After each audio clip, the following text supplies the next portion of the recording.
Tonight, we explore a Zen teaching that points toward a particular kind of freedom. It is called no mind, or in Japanese, mushin.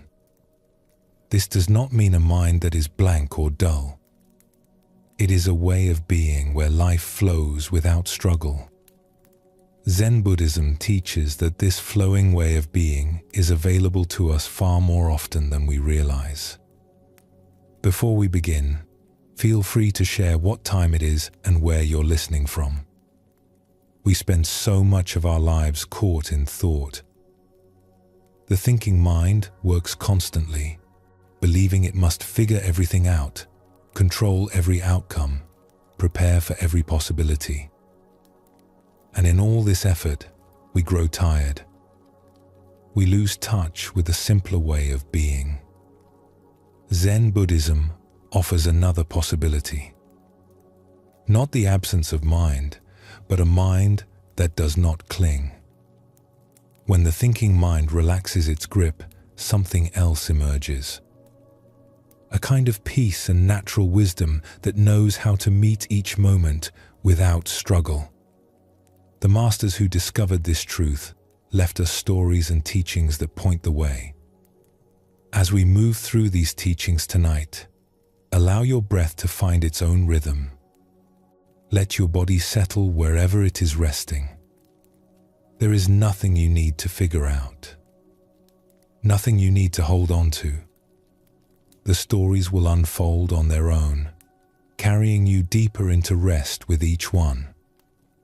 Simply listen and let these ancient stories carry you toward that quiet place where the mind can finally rest.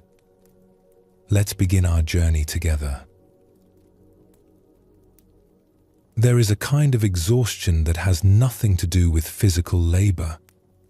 It comes from thinking too much, from a mind that will not stop commenting on everything, judging, planning, worrying, running through endless possibilities that may never arrive. Most of us know this exhaustion well. We lie down at night and our bodies are ready for sleep, but our minds keep spinning. We finish a task, and instead of resting, our thoughts race ahead to the next thing. We sit in a quiet room and find ourselves in an argument with someone who is not even there. The thinking mind believes it is helping us. It believes that by going over everything again and again, it will solve our problems. It will protect us from making mistakes. It will prepare us for what is coming.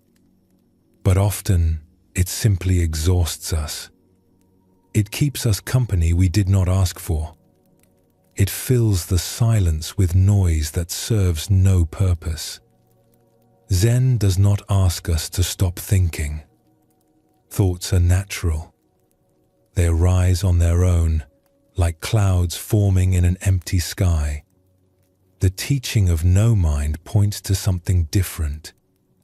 It shows us what becomes possible when we stop following every thought.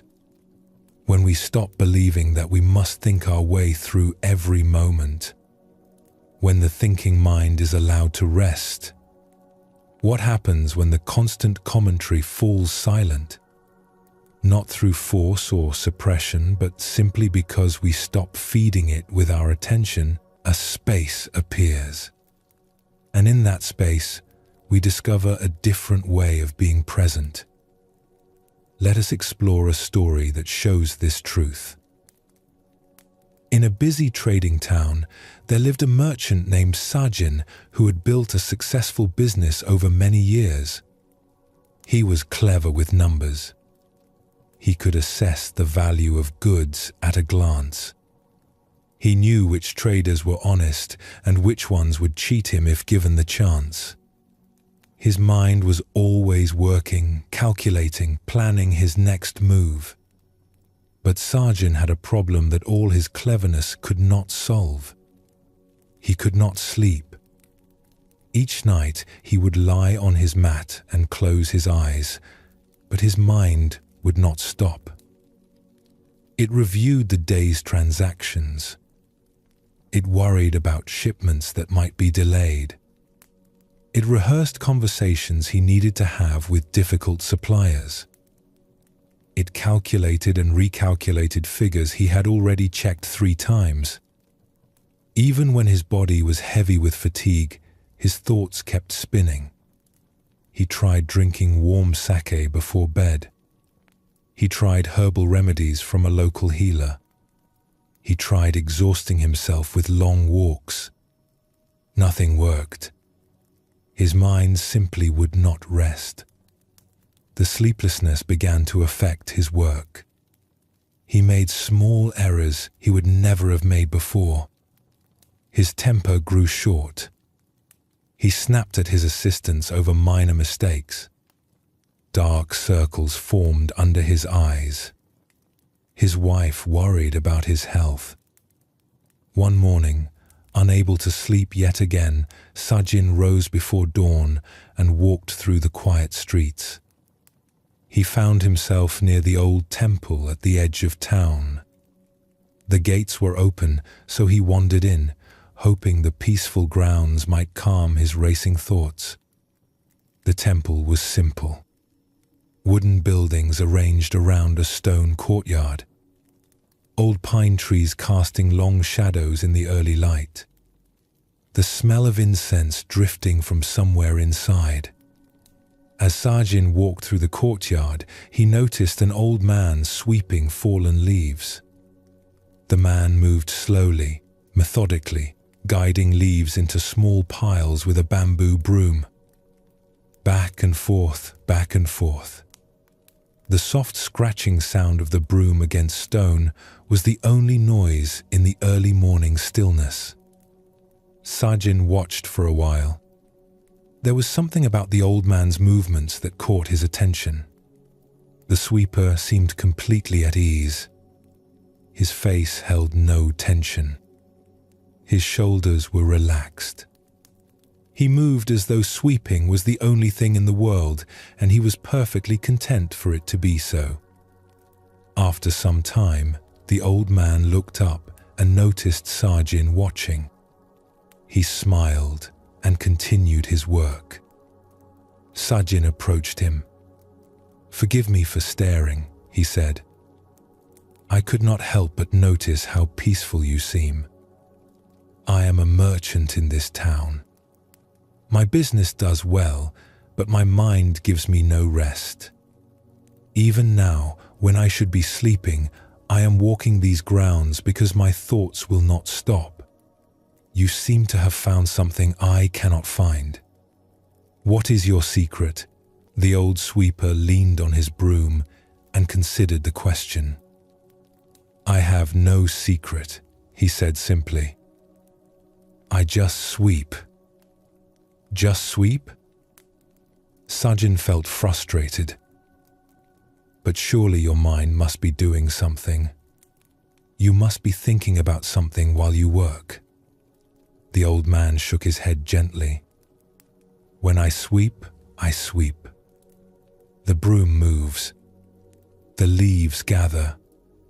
My feet shift on the stones. There is the sound of bristles against rock. The smell of morning air. Why would I need to add thinking to this? The sweeping does itself. I am just here with it." Sajin frowned. "But don't you think about your problems? Your worries? Things you need to do later?" "Problems come when they come," the old man said. "If a problem arrives, I will meet it then. Right now, there is only sweeping. If I fill this moment with thoughts about other moments, I miss the only moment that actually exists." He smiled. "Besides, thinking about problems does not solve them. It just makes this moment heavy with things that are not here." Sajin stood there for a long time, watching the old man return to his work. The broom moved back and forth. Leaves gathered into piles. The scratching sound continued, gentle and rhythmic. something stirred in Sajin. He realized he had never done anything the way this old man swept. He was always somewhere else in his thoughts. While eating, he planned his afternoon. While talking with customers, he calculated profits. While lying in bed, he reviewed the entire day and anticipated the next one. He was never simply here doing what he was doing. "May I try?" Sajin asked suddenly. The old man handed him the broom without a word. Sajin began to sweep. At first, his mind continued its usual chatter. He thought about how foolish he must look, a successful merchant sweeping a temple courtyard at dawn. He thought about the deals he needed to make that day. He thought about whether this was a waste of time. But the old man stood nearby, watching. "You are not sweeping," he said gently. "You are thinking about sweeping. Feel the broom in your hands. Feel your feet on the ground. Listen to the sound. Just this. Nothing else." Sajin tried again. He felt the smooth bamboo handle against his palms. He noticed the weight of the broom as it moved. He heard the soft scratching of bristles. He felt the cool morning air on his face. For a few moments, his mind fell quiet. There was just the sweeping, the movement, the sound, the leaves gathering. And in those moments, Sajin felt something he had not felt in years. A simple peace. Not the peace of having solved all his problems, but the peace of not carrying them for a moment. The thoughts returned, of course. They always do. But now Sajin had glimpsed something. He had tasted a moment without the constant commentary. He understood, if only briefly, what the old man meant. He returned the broom and thanked the old man. "I think I understand a little," he said. "But how do you maintain this? How do you keep your mind from taking over?" The old sweeper laughed softly. "I don't maintain anything. I don't fight my thoughts. When they come, they come. When they go, they go. I just keep sweeping. The thoughts are not the problem. Believing I must follow every thought, believing I must solve everything with thinking, that is what creates the tiredness you describe." He picked up his broom and resumed his work. "Your mind is not your enemy. It is just very busy. You have trained it to be busy. You can also let it rest. Not by forcing it, but by giving your attention to what is actually here. The mind follows attention. Put your attention in this moment, in this task, in these sensations, and the thinking mind has nothing to do. It can finally rest." Sajin walked home as the sun rose over the town. That night, before lying down, he did not try to force his thoughts to stop. Instead, he felt the mat beneath him. He noticed the weight of the blanket. He listened to the sounds of the night. When thoughts arose, he did not fight them. He simply returned his attention to what was actually present. Sleep came more easily than it had in months. In the days that followed, Sajin did not become a different person. He was still a merchant. He still calculated and planned and made deals. But something had shifted. He began to notice when his mind was spinning uselessly. He learned to bring his attention back to what was actually in front of him. Not by fighting his thoughts, but by giving his presence to whatever task was at hand. He never forgot the old sweeper. And sometimes, when his mind grew especially busy, he would remember the sound of that bamboo broom against the temple stones. The simplicity of it, the peace of just sweeping, and his thoughts would quiet, even if only for a moment. This story shows us something important about the teaching of no mind. The old sweeper did not have fewer thoughts than Sa-Jin. He was not smarter or more disciplined. He had simply discovered a different way of being with his mind. Zen teaches us that thoughts themselves are not the problem. They arise naturally, like ripples on water. The exhaustion comes from our habit of following every thought, believing every thought, feeling that we must engage with every thought that appears. This constant engagement is what tires us. The thinking mind believes it is essential. It believes that without its constant activity, things would fall apart. It believes it must figure everything out, prepare for every possibility, solve every problem in advance. But most of this activity accomplishes nothing. It simply churns and churns, wearing us out. What the old sweeper discovered was that attention is the key. Where we place our attention shapes our entire experience. When attention goes to the spinning thoughts, we spin with them. When attention comes to rest in what is actually present, the body, the breath, the simple task at hand, the thinking mind has less to grip onto. It can relax. This is not suppression. We do not push thoughts away or try to make the mind blank. We simply stop feeding the thoughts with our attention. We come back to what is here, the feel of the broom, the weight of the blanket, the sensation of breathing. This coming back is the practice. Not achieving perfect stillness, but returning again and again to this moment. Buddhism shows us that we have more choice than we realize. We have been trained to follow our thoughts automatically, as though we have no option.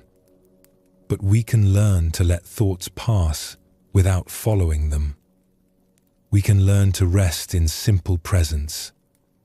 This is the beginning of no mind. Not the absence of thoughts, but freedom from being controlled by them. The tired mind is not a broken mind. It is simply a mind that has been overworked, that has forgotten how to rest. The teaching of no mind shows us that rest is always available. Not later, when we have solved all our problems, but now, in this very moment, by simply being where we are.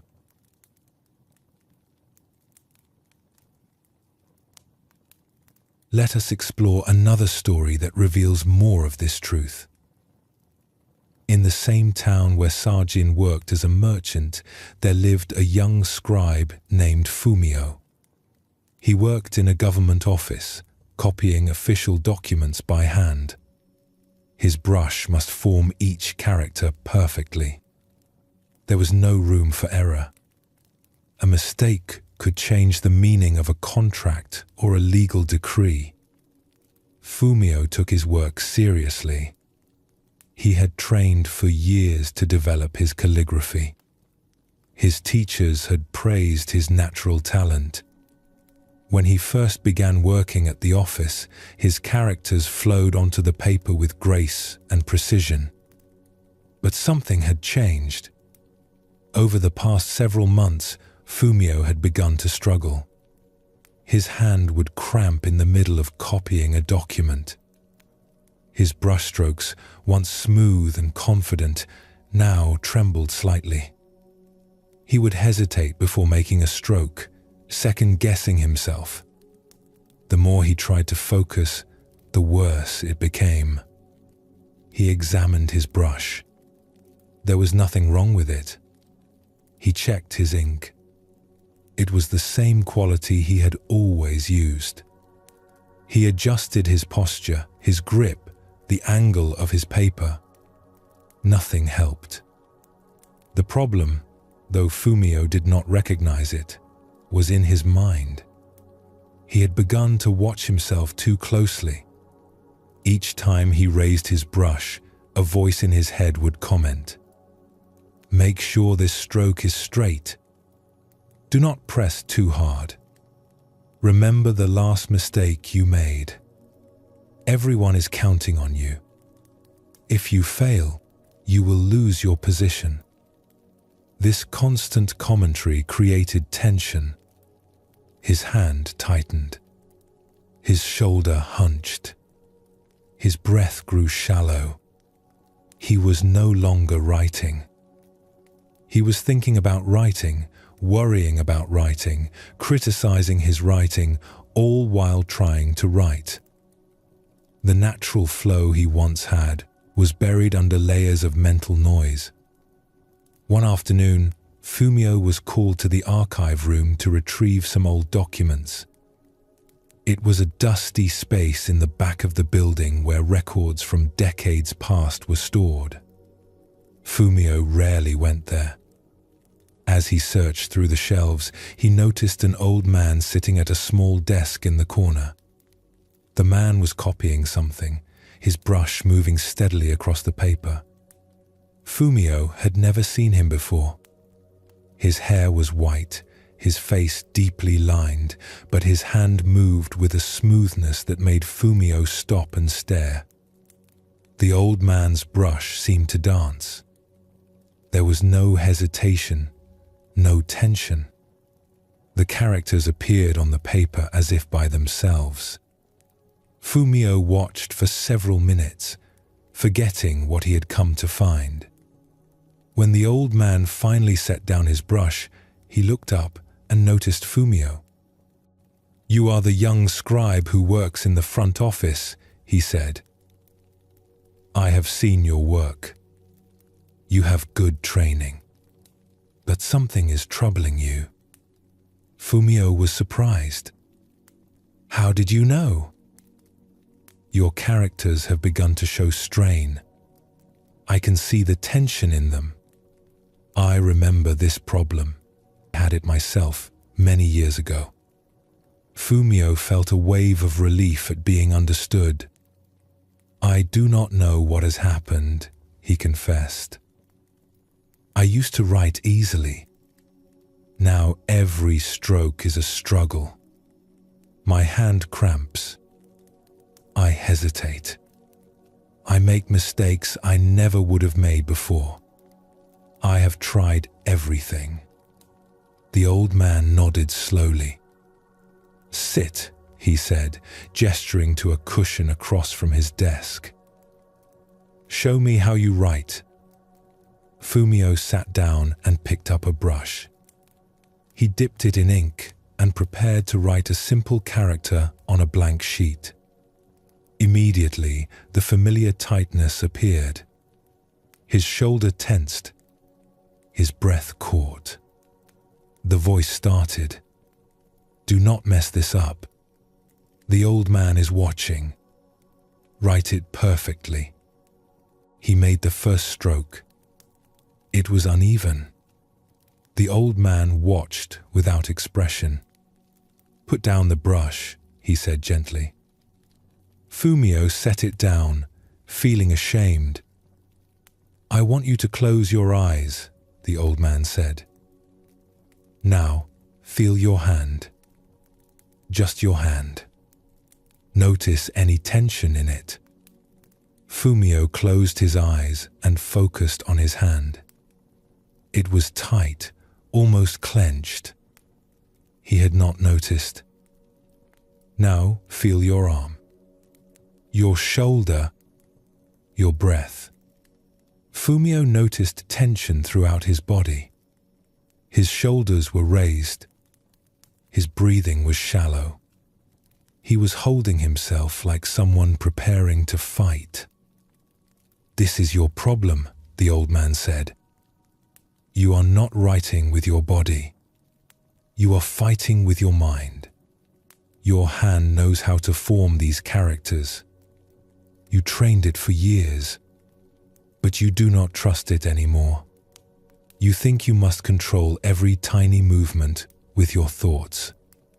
This creates the tension. The tension ruins the stroke. Fumio opened his eyes. But how can I write well if I do not pay attention to what I am doing? There are two kinds of attention, the old man explained. One is the thinking mind trying to control everything. This is what you have been doing.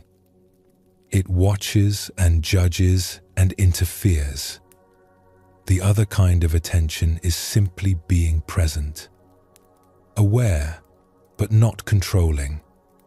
Open, but not grasping. This is the attention that allows the brush to move freely. He picked up his own brush and held it lightly. Watch. I am not thinking about how to form the character. I have written it 10,000 times. My hand knows what to do. I simply let the hand move while I stay present without interfering. He made a single stroke. It was perfect. The thinking mind wants to help, he continued. But sometimes the greatest help is to step aside. Your hand learned calligraphy. Trust it. Your job now is not to control, but to allow. Be present without thinking. See what happens. Fumio picked up his brush again. This time, he did not try to control the stroke. He felt the brush in his fingers. He noticed the paper waiting. He let his hand begin to move without the voice commenting, without the mind directing each tiny movement.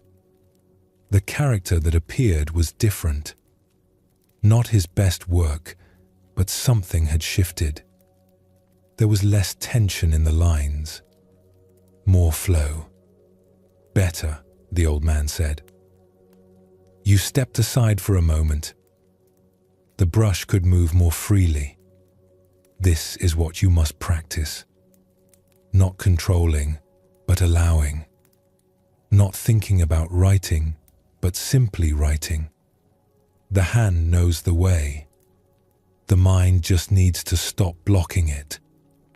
Over the following weeks, Fumio returned to the archive room whenever he could. The old man, whose name was Shoda, had worked in that back room for 40 years, copying ancient documents that needed to be preserved. He had discovered through decades of practice what Fumio was only beginning to understand. When I was young like you, Shoda told him once, I also thought that thinking harder would make me write better. I analyzed every stroke. I criticized every mistake. I tried to improve through mental effort. And the harder I tried, the worse I became. It took many years to learn that the mind is not always our friend at the brush. Sometimes the kindest thing the mind can do is simply rest. Gradually, Fumio's calligraphy began to return to what it once was. And then it became something more. There was a new quality in his work, a naturalness that had not been there even in his best early days. His characters flowed as if they had always been on the paper, waiting to be revealed. His hand no longer cramped. His shoulder no longer tensed. He wrote for hours without fatigue, because he was no longer fighting himself. The thinking mind still arose, of course. It still offered its commentary. But Fumio had learned not to follow it. He would acknowledge it and return to the simple act of letting the brush move. Years later, when young scribes asked Fumio how he achieved such beautiful work, he would remember old Shoda and smile. I learned to get out of my own way, he would say. The brush knows what to do. The hand knows what to do. My job is just to be here, present and allowing, without my thoughts getting in between. This story reveals another dimension of the tired mind. Fumio's problem was not that he lacked skill. His hand knew exactly how to form each character. The problem was interference. His thinking mind, wanting to help, actually created the tension that ruined his work. Zen teaches us that the body holds wisdom. The thinking mind cannot direct. When we learn a skill deeply, it becomes part of us. The knowledge lives in our hands, our muscles, our bones. This embodied wisdom does not need the thinking mind to supervise it. In fact, such supervision often makes things worse. Consider how a child learns to walk. At first, everything is conscious effort. But once walking is learned, we do not think about it. We simply walk. Imagine if we tried to consciously control every tiny muscle involved in walking. We would stumble and fall. The skill works because we have released it from thinking mind control. The teaching of no mind points to this natural flow. When the thinking mind steps aside, what remains is not blankness or incompetence. What remains is a deeper intelligence that knows how to respond. The hands know how to write. The body knows how to move. Something in us knows how to meet each moment when we stop interfering with too much thought. This does not mean we never think. Thinking has its place. We plan. We analyze, we solve problems. But we do not need to think constantly. We do not need to fill every moment with mental commentary. When thinking is needed, we think. When it is not needed, we can let it rest. This balance is what no mind points toward. The Buddha taught that suffering arises from grasping. We can grasp with our hands, holding too tightly to things that come and go. But we can also grasp with our minds, holding too tightly to thoughts, to the need to figure everything out, to the belief that constant thinking will keep us safe. This mental grasping exhausts us. Releasing it brings rest.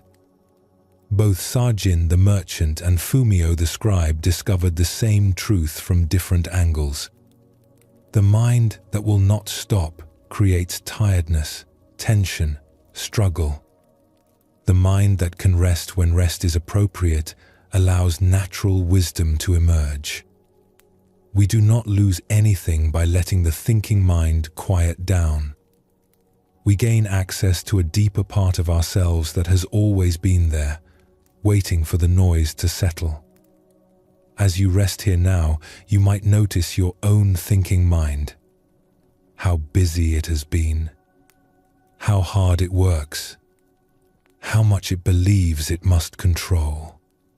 There is no need to judge it or fight it. Simply notice.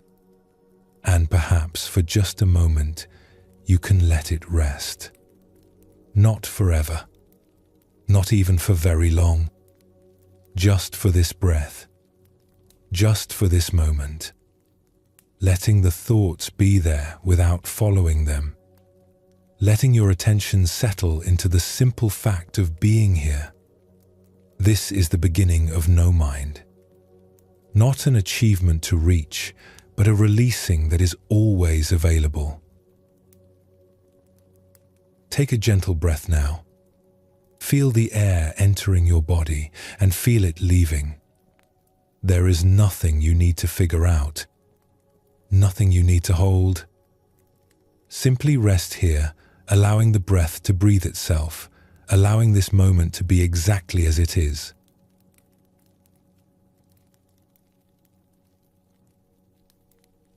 We place great trust in our thinking minds.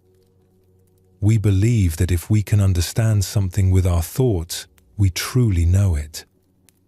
We analyze, we reason, we figure things out.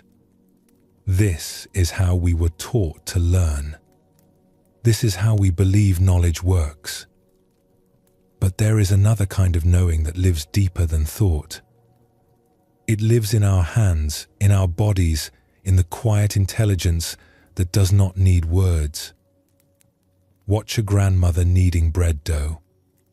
She does not think about how much pressure to apply or when the texture is right. Her hands simply know. This knowing came from years of practice, but it no longer requires thinking. It has become part of her. We all carry this kind of knowledge. The way your feet find the stairs in the dark, the way your hands catch something before you realize it, is falling. The way your body knows how to balance, how to breathe, how to heal a wound while you sleep. None of this requires the thinking mind. It happens beneath thought, guided by a wisdom we rarely acknowledge. The teaching of no mind invites us to recognize this deeper intelligence. Not to replace thinking, but to understand that thinking is not the only way we know things. When we trust what the body has learned, when we allow the hands to do what they know how to do, something flows more easily. The thinking mind can rest because it is not needed for everything. Let us explore a story that shows this truth. In a river town known for its beautiful fabrics, there lived a silk dyer named Yuma. Her family had been dyeing silk for 5 generations. The craft had been passed down from grandmother to mother to daughter, each one learning the subtle art of coaxing color into cloth. Yuma had begun learning as a small child. Before she could read or write, she knew the smell of a dye vat ready for use. She would sit beside her mother in the workshop, watching the silk lowered into the steaming vats. The air was thick with earthy scents. Wooden paddles hung from the walls. Bolts of undyed silk waited in neat stacks, pale as morning clouds. She learned to recognize the different plants and minerals that created different colors. Indigo for deep blue, gathered from leaves that had to be fermented for months before they would yield their color. Safflower for red, its petals dried and processed through a dozen careful steps. Gardenia for yellow, boiled until the water turned gold. Each substance had its own temperament, its own requirements, its own secrets.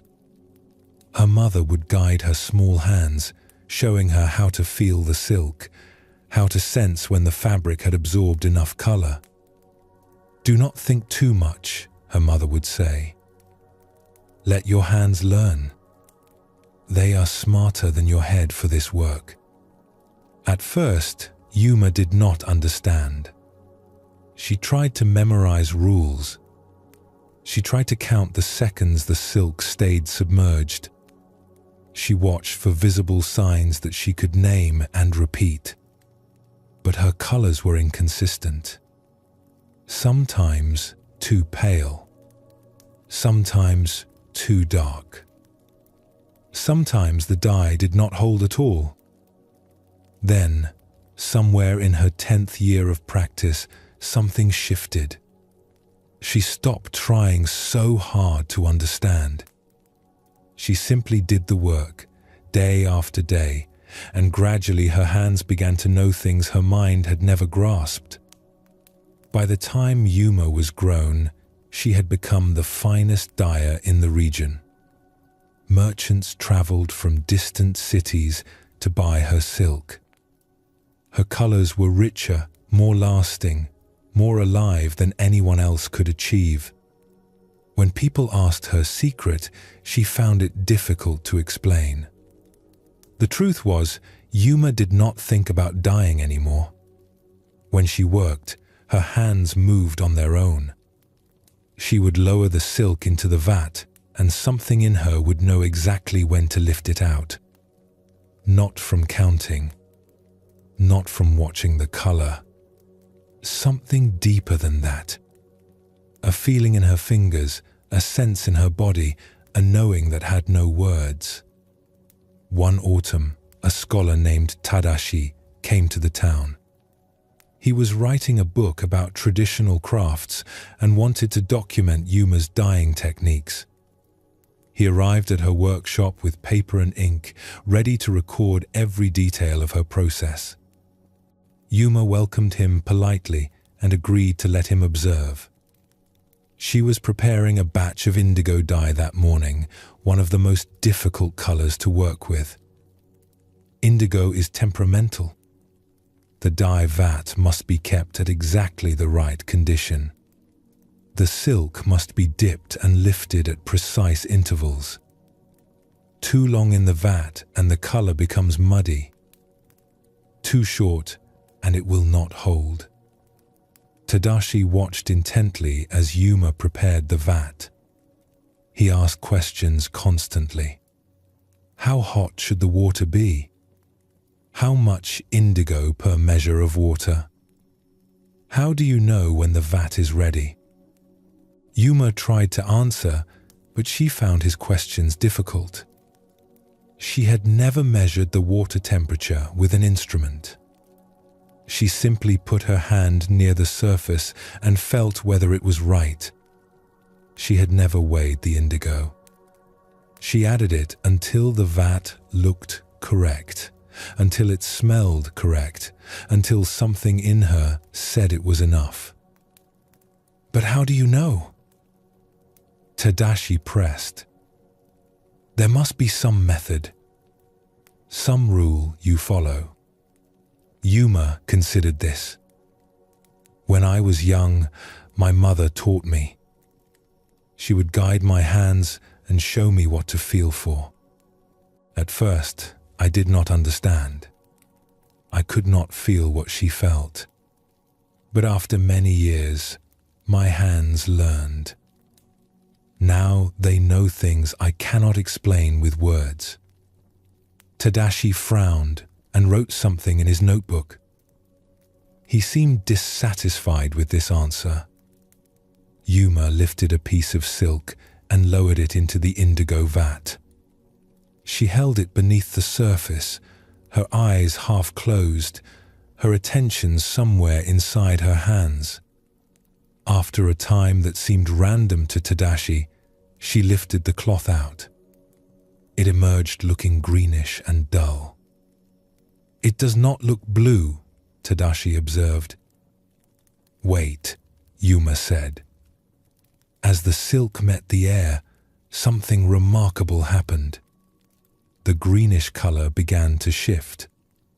Slowly, like dawn breaking, the fabric transformed into the most beautiful deep blue Tadashi had ever seen. It was the color of a summer night sky just after sunset. How did you know when to lift it? He asked, amazed. Yuma smiled. I felt it was ready. But what did you feel? Yuma was quiet for a moment. I do not know how to say it. There is a moment when the silk has taken what it needs. The weight changes slightly. The way it moves in the liquid shifts. Something tells my hands it is time. But if I try to think about it, if I try to watch for the signs deliberately, I miss them. I can only feel them when I am not trying to feel them. Tadashi spent 3 days at Yuma's workshop. He filled many pages with notes about temperatures and timing and proportions. He recorded everything he could observe. When he left, he believed he understood her technique well enough to teach others. A year later, Yuma heard that Tadashi had published his book. A chapter was devoted to indigo dyeing, filled with precise measurements and detailed instructions. She also heard that several people had tried to follow his instructions and failed. Their colors were acceptable but not remarkable. They could not achieve what Yuma achieved, despite following every step exactly as written. One of these failed dyers eventually traveled to see Yuma. He was frustrated and confused. "I followed the instructions perfectly," he said. "I measured everything. I timed everything. But my indigo is flat and dull compared to yours. What am I doing wrong?" Yuma invited him to watch her work. As she prepared a new batch, she let him observe closely. When it came time to dip the silk, she paused. "Put your hand near the vat," she said. "What do you feel?" He put his hand out. "It is warm." "What else?" He concentrated. "I do not know." "Just warmth." "There is more," Yuma said gently. "The vat has a presence, a readiness. When it is right, you can feel it welcoming the cloth. But this feeling cannot be measured or written down. It can only be learned by doing, by failing, by trying again. My mother stood beside me for 10 years before my hands understood. The scholar's book captured the outside of the technique. But the heart of it lives in the hands, and hands must learn for themselves. The dyer stayed with Yuma for several months. At first, he kept trying to think his way to success. He would calculate and analyze and reason. He made notes about everything. He tried to find patterns in what Yuma did, rules he could write down and follow. His results remained mediocre. "You are still in your head," Yuma told him one morning. "I can see it in how you move. Stiff, deliberate. You are thinking about every action instead of letting the action happen." "But how do I stop thinking?" he asked, frustrated. "I cannot simply turn off my mind." "You do not need to turn it off," Yuma replied. "Just stop asking it to do what it cannot do. Your mind cannot feel the dye. Your mind cannot sense when the silk is ready. Only your hands can do that. Let your mind rest while your hands learn."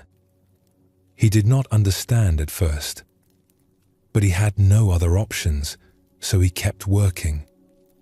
Day after day, standing beside the vats, lowering silk, lifting silk, failing and trying again.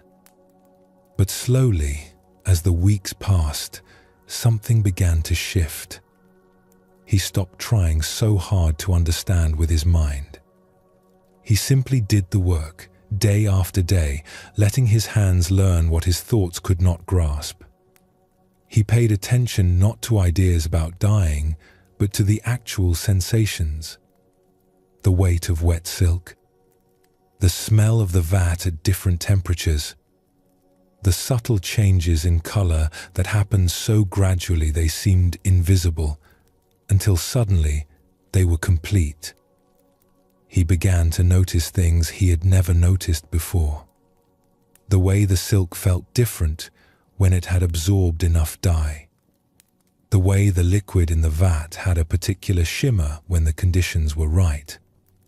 These were not things he could explain or write down.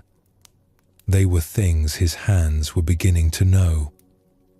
One morning, he lifted a piece of silk from the indigo and knew, without knowing how he knew, that it was perfect. The color that emerged was not as fine as Yuma's, not yet. But it was alive in a way his earlier work had never been. "There," Yuma said, smiling. "Your hands are beginning to remember." He looked at her with new understanding. The book could never teach this, could it? Books teach the thinking mind, Yuma replied. But some knowledge lives below thought. It must be given directly, hand to hand, through practice and patience. The thinking mind can point the way, but the hands must walk the path themselves. This story shows us something essential about the wisdom that lives in our bodies. Yuma could not explain her skill in words because words belong to the thinking mind, and her skill had moved beyond thinking. It had become part of her hands, her senses, her whole being. Zen teaches us that this kind of knowing is not inferior to intellectual understanding. In many ways, it is deeper. When something is truly learned, it no longer requires thought. It becomes natural, effortless, immediate. The thinking mind can step aside because it is no longer needed. We see this in many areas of life. The musician whose fingers find the right notes without conscious direction. The cook who knows by smell and sound when the food is ready. The mother who senses what her child needs before any words are spoken. All of these involve a knowing that cannot be captured in explanations or instructions. The teaching of no mind honors this deeper intelligence. It reminds us that we are more than our thoughts. We are bodies that have learned countless things.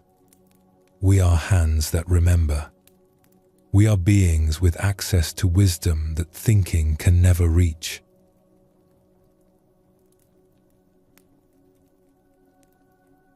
Let us explore another story that reveals more of this truth. Along a wide river that was difficult to cross, there lived a ferryman named Tomo. He had been born blind. He had never seen the river he crossed every day, never seen the passengers who rode in his boat, never seen the far shore he aimed for with each journey. His mother had wept when he was born and did not open his eyes. His father had wondered what would become of a blind son. But Tomo's grandfather, himself an old ferryman, had taken the child under his protection. "The river does not care whether you can see it," he had said. "It only cares whether you can feel it." From early childhood, Tomo had learned the river through his hands and ears. His grandfather would take him out on the boat and describe nothing of what he saw. Instead, he would place Tomo's hands on the pole and say, "Feel that?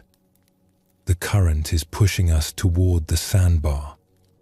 Adjust." He would fall silent during a crossing and then ask, "Where are we now? What is the water telling you?" At first, Tomo could feel nothing but confusion. The pole was just a pole. The water was just water. But his grandfather was patient. Year after year, they crossed together. And slowly, the river began to speak to Tomo in a language that had no words. By the time his grandfather passed away, Tomo knew every inch of that river.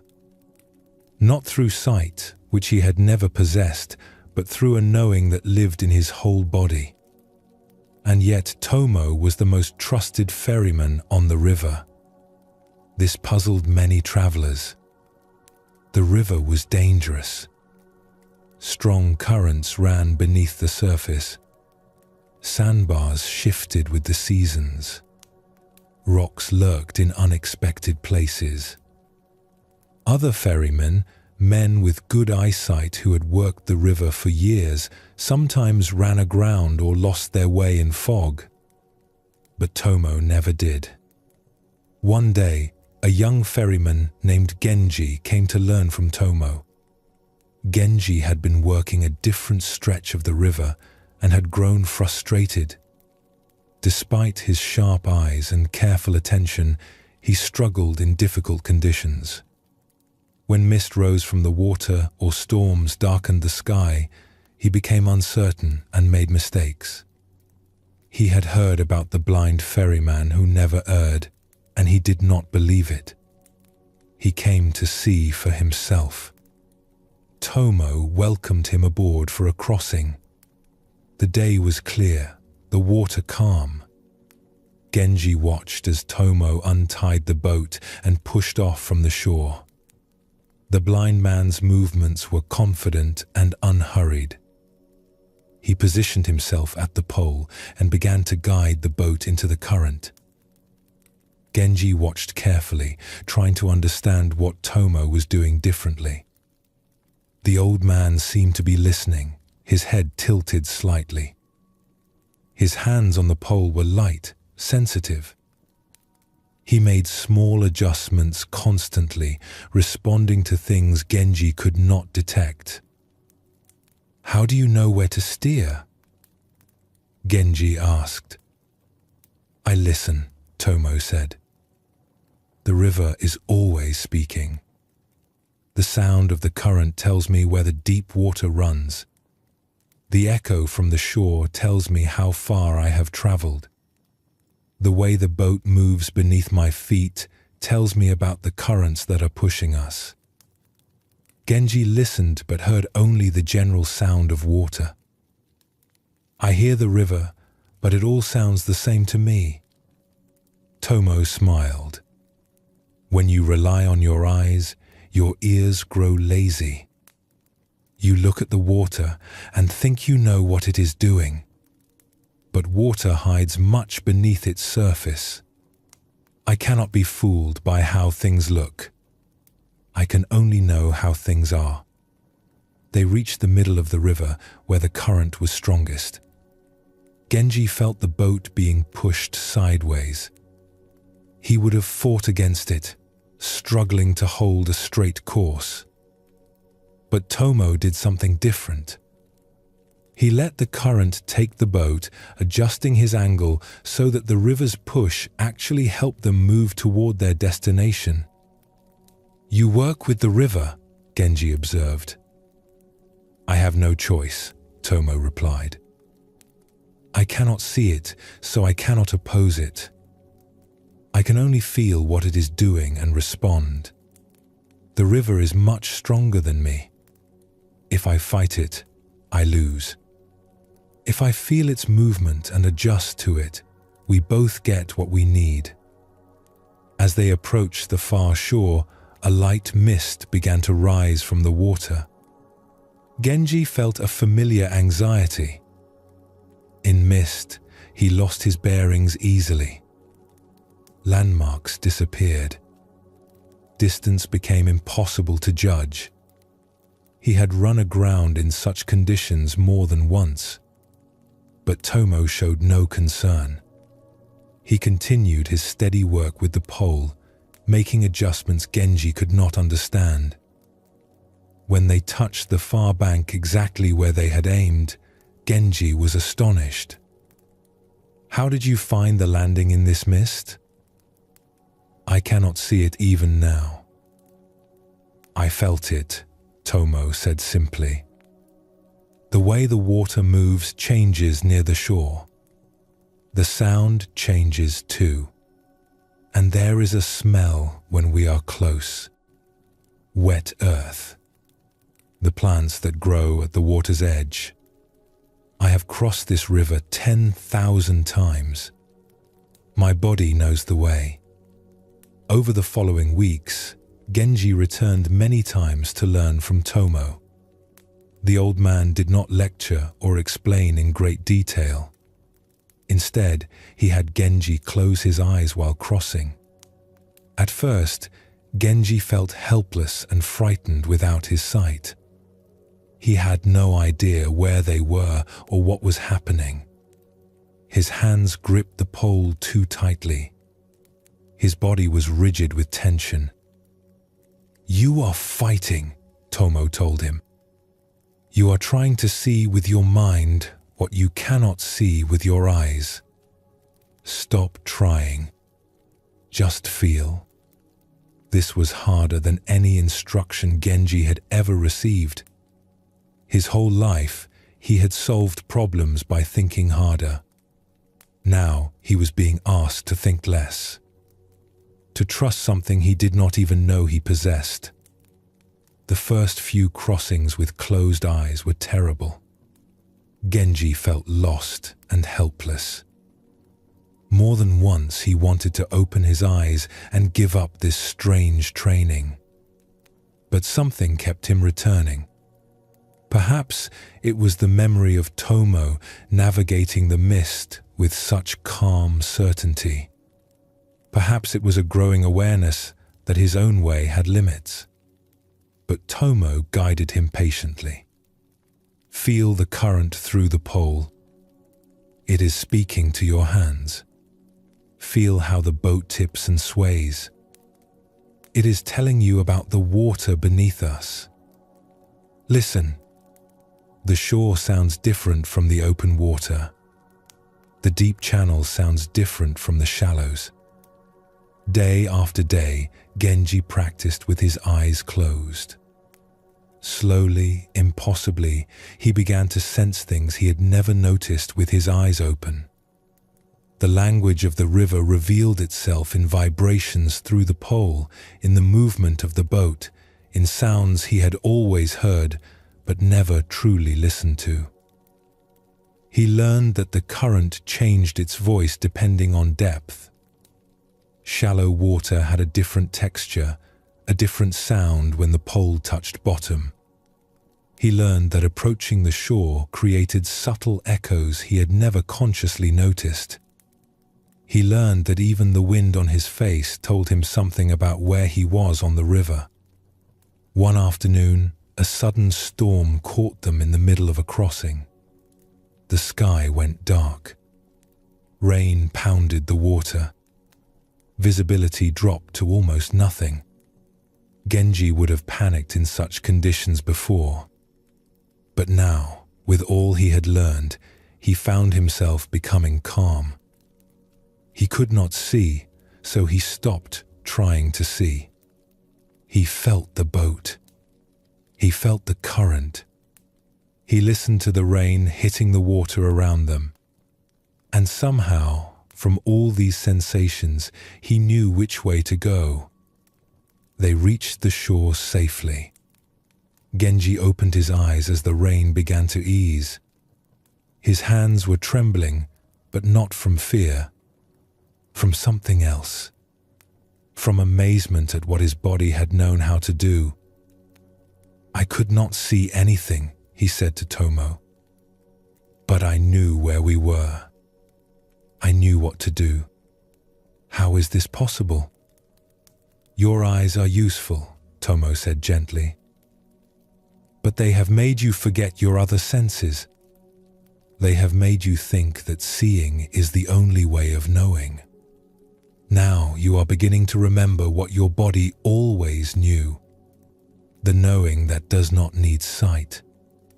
The wisdom that comes through the hands, the ears, the skin, the whole being. Genji returned to his own stretch of river, a different ferryman. He still used his eyes. He was not blind, and sight remained helpful. But he no longer relied on vision alone. He felt the river now. He listened to it. He sensed things beneath the surface that his eyes could not show him. And in difficult conditions, when mist or darkness took his sight away, he no longer became helpless. He simply shifted his attention to the knowing that lived in his body, the knowing that did not depend on seeing. The river still spoke to him, even when he could not see it.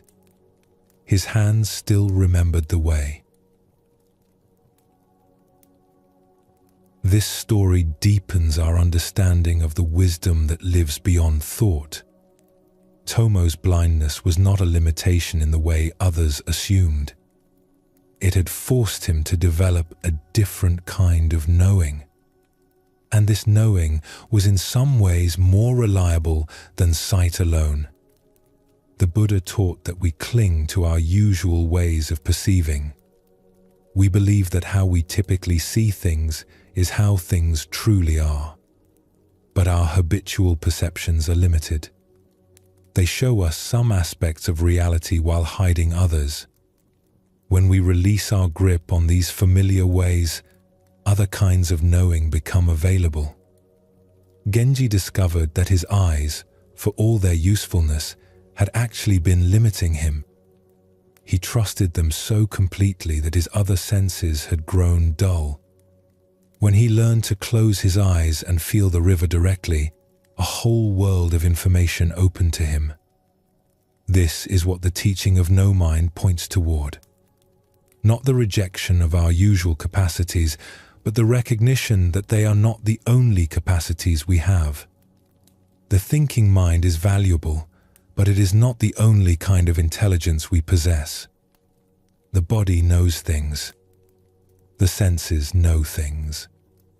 Something deeper than thought knows how to respond when we stop interfering. When we trust this deeper knowing, when we stop believing that we must think our way through every moment, a natural flow becomes possible. Actions arise without strain. Responses come without hesitation. Life moves through us more easily because we are no longer blocking it with excessive mental effort. Take a gentle breath now. Feel your body resting where it is. Notice the quiet intelligence that keeps your heart beating, your lungs breathing, your blood flowing. None of this requires your thinking mind. It happens on its own, guided by a wisdom deeper than thought. Rest in that wisdom now, allowing it to hold you.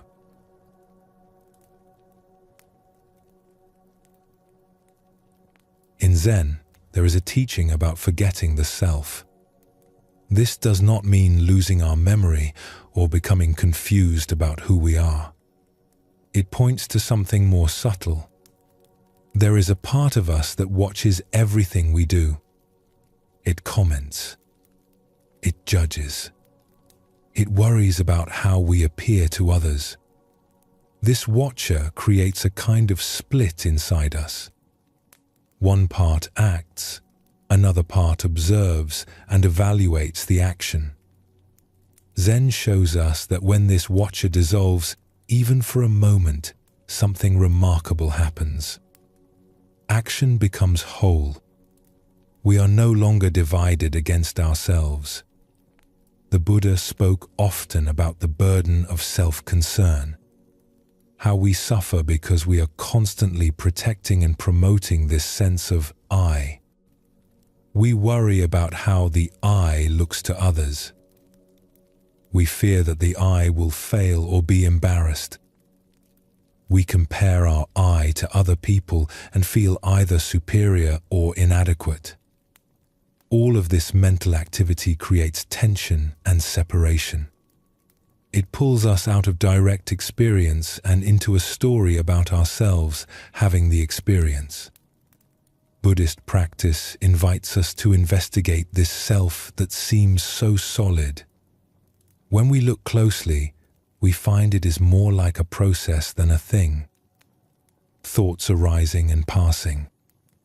Sensations coming and going. A constant flow that we have mistaken for something fixed. When we stop clinging to this constructed self, when we forget to maintain it even for a moment, we discover a freedom that was always available. This forgetting is not something we force. We cannot try hard to forget ourselves. That very trying comes from the self that wants to achieve something. Instead, forgetting happens naturally when we become fully absorbed in what we are doing. The musician lost in the music. The gardener lost in the garden. The child lost in play. In these moments, the watcher disappears because attention has become complete. There is just the activity, happening by itself. This is what Zen calls no mind in action. Not the absence of awareness, but awareness without a watcher standing apart. Let us explore a story that shows this truth. In a mountain village known for its musical traditions, there lived a young man named Kira who played the bamboo flute. He had studied since childhood, and his teacher often praised his natural gift. When Kira played alone, in the forest or by the stream near his home, the music that came from his flute was beautiful beyond words. It seemed to arise from somewhere deeper than technique. Birds would stop their own songs to listen. The wind itself seemed to pause. But Kira had a problem that caused him great suffering. Whenever other people were present, his playing changed. His fingers, so fluid and sure when he was alone, became stiff and hesitant. His breath, so natural and full in solitude, grew shallow and tight. The music that had flowed so freely would stumble and falter. It was not that he played badly in front of others. His technique remained correct. The notes were accurate, but something essential was missing. The aliveness that filled his solitary playing disappeared completely. What remained was competent but empty, like a flower made of paper instead of one that had grown from the earth. Kira tried everything he could think of to overcome this difficulty. He practiced more hours each day, rising before dawn to play until his fingers ached. He performed for small groups of friends and family, hoping to grow accustomed to being watched. He stood before mirrors and played to his own reflection, trying to become comfortable with being seen. He told himself firmly that there was nothing to fear, that the listeners wanted him to succeed, that he had played perfectly 1,000 times alone and could do so again. None of it helped. The moment he became aware of listeners, something clenched inside him, and the music died. It was as if two different musicians lived inside the same body. One who could play with effortless beauty, and one who could barely remember how to hold the flute. The suffering this caused him was considerable. Music was his life. It was what he had been born to do. To have this gift and be unable to share it felt like a kind of prison. He grew withdrawn. He avoided gatherings where he might be asked to play. He began to wonder if he should give up music entirely and find some other way to live. His teacher, an old man named Master Endo, watched this struggle with patient eyes. He had seen similar difficulties in other students over his many years of teaching. He knew that the problem was not in Kira's fingers or his breath or his technique. The problem was in his mind. One autumn afternoon, Master Endo invited Kira to walk with him into the mountains. They climbed for several hours, following a narrow path through the forest. The old man said little, and Kira was too troubled by his own thoughts to make conversation. Finally, they reached a small clearing beside a waterfall. The water fell from a great height, crashing onto rocks below and filling the air with mist and sound. Master Endo sat down on a fallen log and gestured for Kira to sit beside him. They sat in silence for a long time, watching the waterfall. Then Master Endo said, "Play something." Kira hesitated. His teacher was watching. The familiar tightness began to gather in his chest. But he took out his flute and raised it to his lips. The first notes were stiff, as he had expected. He could feel himself watching himself, judging each sound, worrying about what his teacher was thinking. The music came out thin and lifeless. But then something unexpected happened. The sound of the waterfall was so loud that Kira could barely hear his own playing. The roar of falling water swallowed the notes almost as soon as they left his flute. He found that he could not monitor his playing in the usual way. He could not hear well enough to judge himself. With his self-criticism drowned out by the waterfall, something released in him. His fingers began to move more freely. His breath deepened. He stopped thinking about how he sounded and simply played. The music that emerged was unlike anything he had produced in front of another person. It was alive. It flowed. It seemed to come from the same place as the falling water, natural and unstoppable. When he finally lowered the flute, Kira realized he had forgotten his teacher was there. He had forgotten he was performing. He had forgotten himself entirely. There had been just the playing, without a player standing apart from it. Master Endo smiled. "There," he said. "That is the music I hear when you play alone. That is what disappears when you watch yourself too closely." Kira was trembling slightly. "But how do I find that again? The waterfall will not always be there to hide my playing from myself." "The waterfall is just a trick," his teacher replied. "It helped you forget yourself by drowning out your self-judgment. But you do not need a waterfall. You need to understand what happened. When you stopped listening to yourself, you could finally play. When you forgot to watch and judge, the music came freely. The watcher in your mind, the one who criticizes and worries and compares, he is what blocks the flow." Master Endo picked up a small stone and tossed it into the pool below the waterfall. It disappeared into the churning water without a trace. You have two people inside you when you play for others. One plays the flute. The other watches the one who plays and makes comments. Good note. Bad note. They are listening. What do they think of me? Am I making mistakes? This second one, the watcher, creates all the problems. When you play alone, he is quiet because there is no one to impress or fear. When others are present, he becomes very loud. The music cannot flow because you are divided. Part of you plays, part of you watches and judges. The playing becomes self-conscious. It loses its naturalness. Kira understood.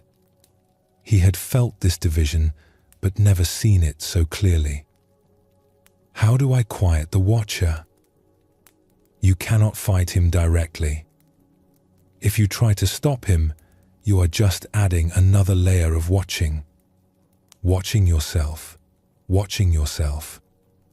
This makes things worse, not better. Master Endo smiled gently.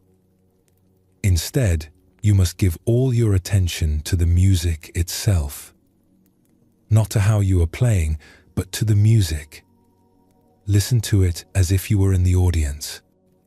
Let yourself be absorbed by the sound, the feeling, the life of each note. When attention becomes complete, there is no attention left over for watching. The watcher starves because you are feeding him nothing. They sat by the waterfall until the sun began to set. Then they walked back down the mountain in the fading light. In the weeks that followed, Kira practiced what his teacher had shown him. It was not easy. The habit of self-watching was deeply ingrained. Many times he would begin to play and immediately feel the watcher arising, commenting, judging. But he kept bringing his attention back to the music itself.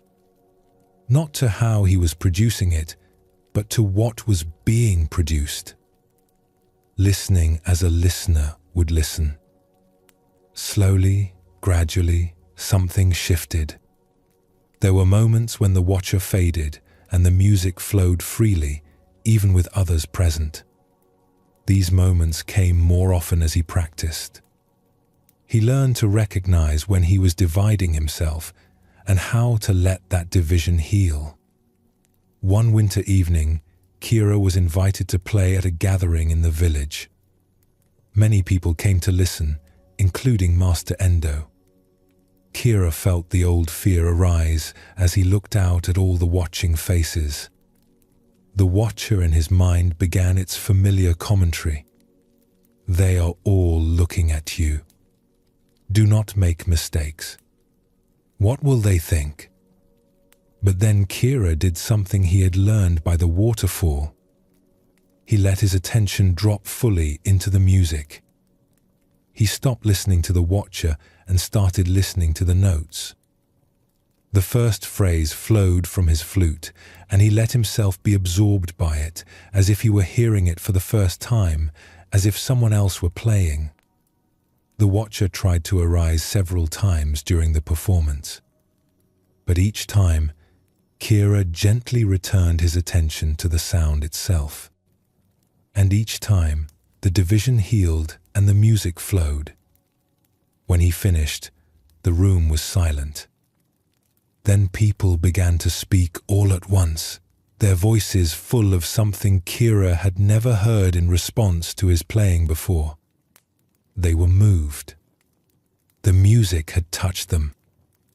Later, Master Endo found him standing alone outside, looking up at the winter stars.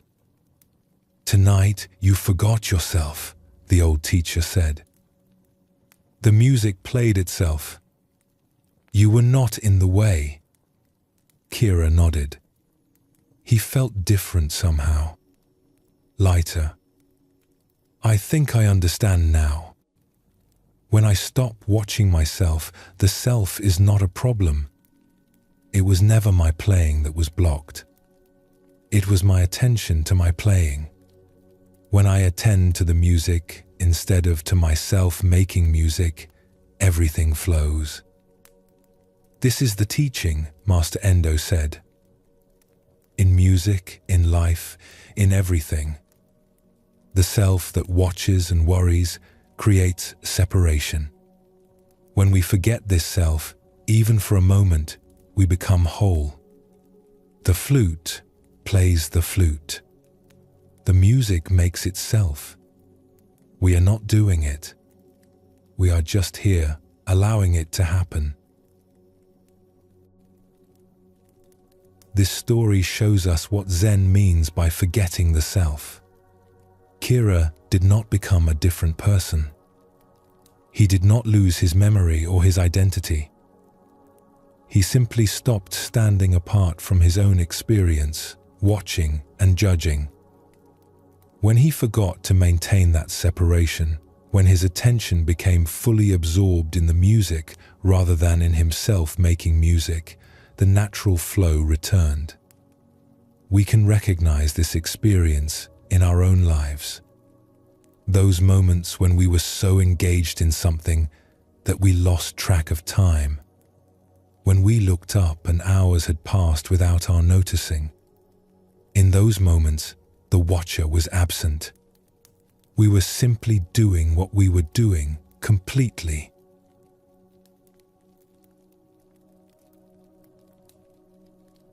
Let us explore another story that reveals this teaching from a different angle. In a region known for its ancient temples, there lived a stonecutter named Hiro who carved statues for the temple grounds. He had learned his craft from his father, who had learned from his father before him. For 3 generations, their family had shaped stone into images of the Buddha, of bodhisattvas, of protective guardians.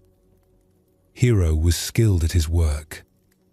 He knew how to read the stone, how to find the lines of strength and weakness hidden within each block. His technique was sound, his tools well maintained, his knowledge of the traditional forms complete. The statues he produced were correct in every proportion and detail. But something was missing. Hiro felt it, though he could not name it. When he looked at his finished work, it seemed somehow empty. The forms were right, but they did not live. They looked like statues. They did not look like beings captured in stone. Customers were satisfied. Temples accepted his work and paid him well. Other stone cutters respected his skill. By all outward measures, he was successful. But Hiro knew the truth. His statues were shells. Beautiful shells, perhaps, but empty of whatever made the old masterwork so powerful. He had seen work by the old masters that was different. Statues carved centuries ago that still seemed alive. Faces that held genuine compassion. Hands that seemed about to move. There was a Buddha at the temple in the next valley that had been carved 400 years ago. Hiro had traveled there many times just to sit before it. That stone face radiated something his work never achieved. Peace. Presence. A sense that the Buddha was not represented by the stone, but actually lived within it. Something in those ancient carvings transcended mere craft. Hiro did not know how to achieve it, though he tried for many years. He studied the old techniques. He examined the ancient works closely, looking for secrets in the chisel marks. He prayed for guidance. Nothing changed. His work remained technically excellent and spiritually dead. His father had died when Hiro was young, too soon to pass on whatever secret might have made the difference. Hiro had learned the techniques, the proportions, the proper way to hold the chisel. But perhaps there was something else, something his father had not had time to teach. One spring, Hiro received a commission to carve a large Buddha for a new temple hall. It was an important commission, the kind of work that could establish his reputation or expose his limitations. He chose his stone carefully, a beautiful block of granite with subtle grey-blue coloring. He prepared his tools. He made his plans. Then he began to carve. The work proceeded as it always did. Competent but lifeless. Hiro grew frustrated. He could see in his mind what the statue should be. He could see the serenity, the presence, the compassion that should shine from the Buddha's face. But his hands could not produce it. The features emerged correctly formed but somehow dead. Then, in the middle of the project, Hiro received terrible news. His old teacher, Master Genshin, the man who had guided his training after his father's death, had fallen ill and was dying. Hiro left his work immediately and traveled to his teacher's bedside. He arrived just in time. Master Genshin was weak, his breath labored, but his eyes were clear. Hiro sat beside him through the night, holding his hand, saying little. There was nothing to say. They had already said everything important over the years of working together. Now, there was just presence. Being there together as the hours passed. Near dawn, Master Genshin spoke for the last time. "You carve well," he whispered. "But you try too hard. You are in the way of the stone." Before Hiro could ask what he meant, his teacher was gone. Hiro returned to his workshop in a state of deep grief. The unfinished Buddha stood there waiting, the face still emerging from the granite. But Hiro could not work. He sat in his workshop and wept. He walked through the forests and felt the absence of his teacher in every beautiful thing he saw. He could not eat. He could not sleep properly. He was lost in sorrow. The workshop that had always felt like home now felt hollow. His tools lay where he had left them. Dust settled on the unfinished stone. Hiro would sometimes enter the workshop and stand before the Buddha, chisel in hand, but he could not make himself work. The stone seemed to mock him.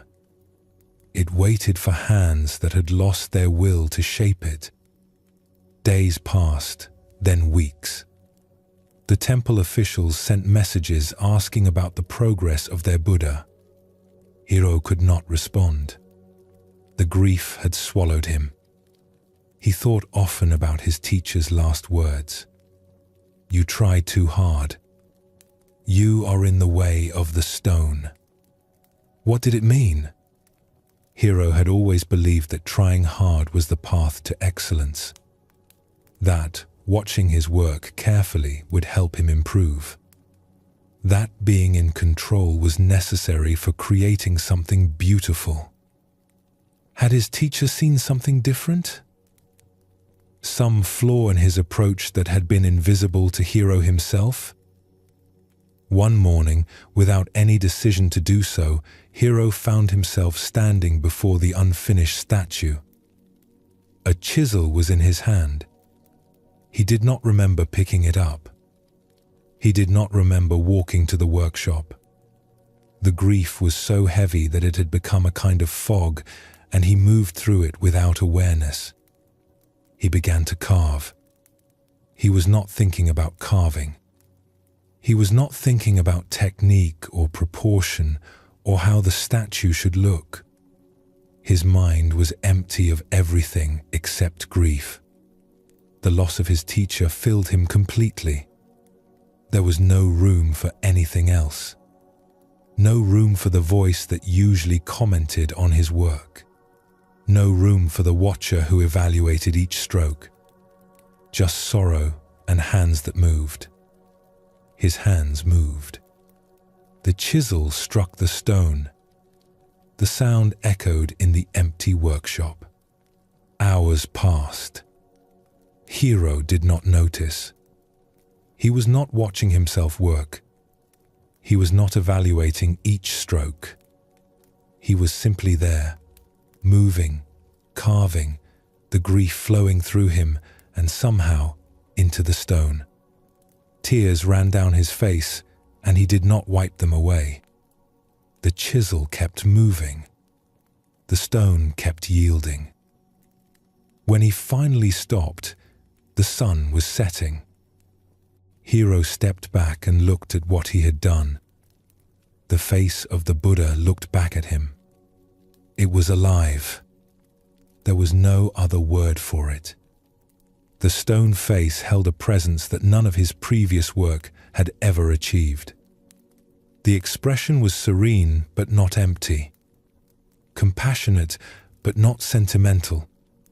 The eyes seemed to see him. The lips seemed about to speak. Hiro sank to his knees before his own creation, weeping again, but differently now. He understood something at last. For years, he had been trying to carve great statues. He had been watching his own technique, evaluating every stroke, trying to achieve an effect. This trying, this watching, this constant self-monitoring had created the very emptiness he felt in his work. Today, lost in grief, he had forgotten to try. He had forgotten to watch himself. He had forgotten to be Hiro the stonecutter attempting to create art. There had been just the carving, happening by itself, his hands moving without supervision. This was what his teacher had meant. You are in the way of the stone. When Hiro stood apart, watching and judging and trying, he blocked whatever wanted to flow through him into the work. When he forgot himself, when grief washed away the watcher, his hands could finally do what they had always known how to do. In the months that followed, Hiro completed the Buddha and went on to create many other works. Not all of them achieved what he had achieved on that grief-filled day. The watcher returned often, and with him came the old emptiness. But now Hiro understood what was happening. He knew that his best work came when he forgot to be Hiro, the stonecutter carving stone. When he simply carved. He developed ways to help himself forget.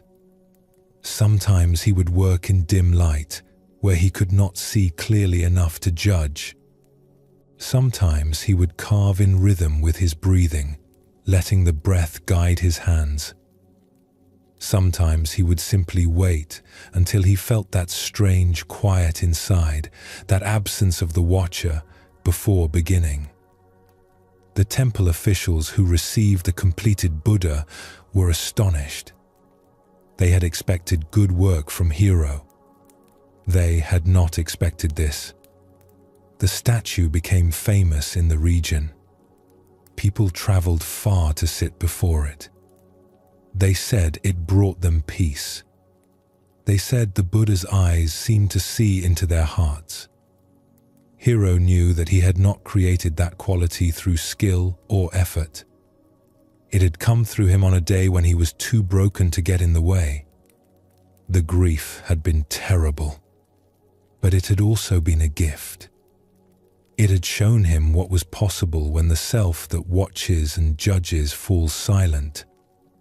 Years later, a young apprentice asked Hiro how he created such living statues. The old carver thought for a long moment before answering. "I learned to step aside," he said finally. "The stone knows what it wants to become. My hands know how to help it. When I forget to be in the middle, watching and directing, something can happen that I could never make happen through effort. I cannot tell you how to do this. I can only tell you that you are probably already doing it sometimes without knowing. Notice those moments. Notice what is different about them.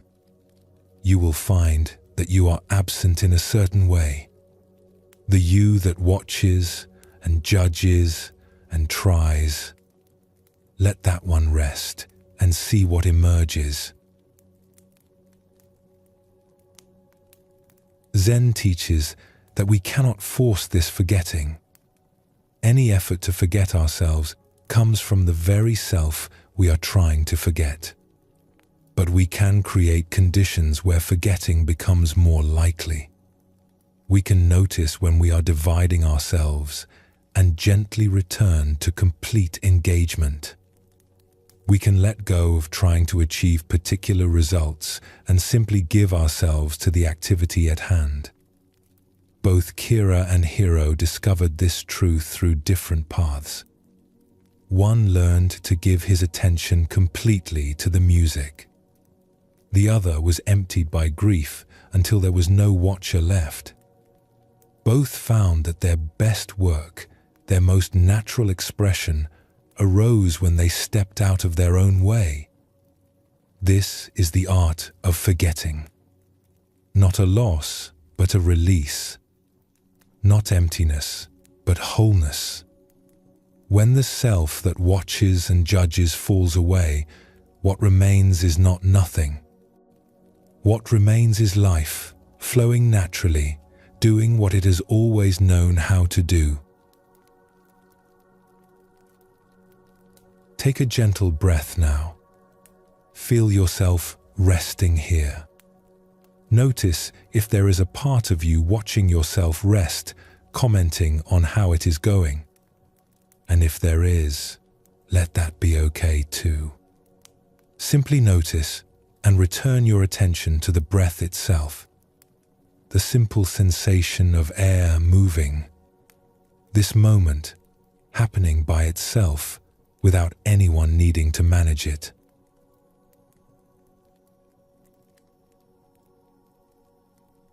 Zen masters have long pointed to water as one of the great teachers of no mind. The Buddha himself used water in many teachings, showing how it reflects the nature of reality and the path to freedom. Water does not struggle. It does not plan its course or worry about obstacles. It simply flows, responding to whatever it meets with a kind of effortless intelligence. When water encounters a rock, it does not stop to consider what to do. It does not become angry at the obstruction or anxious about finding a way around. It simply moves. It flows over, around, or under.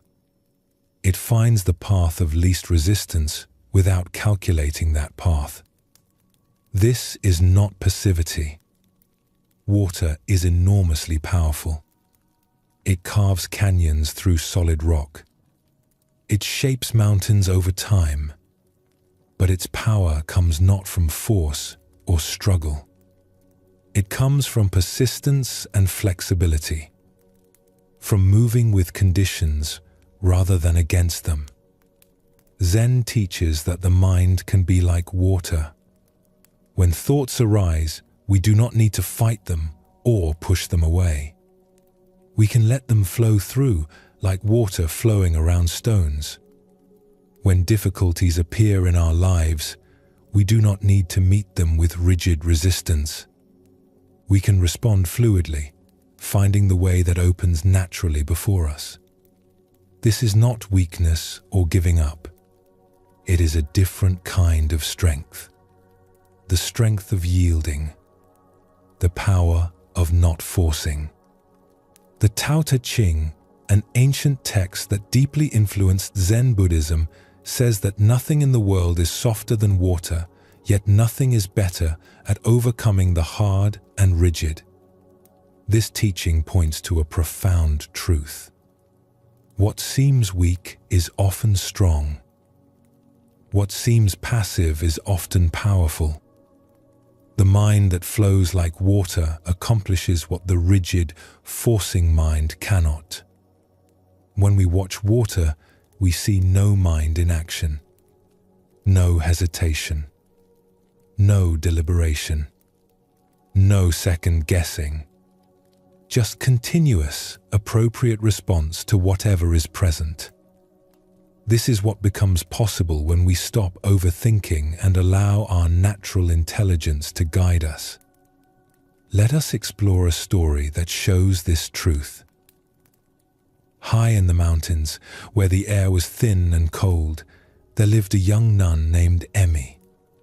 She had come to the remote monastery seeking peace. Her mind had always been busy, restless, full of thoughts that spun and tangled like threads in a windstorm. Even as a child, she had lain awake at night while her thoughts raced. Even in the quietest moments, her mind had chattered on, commenting, worrying, planning, remembering.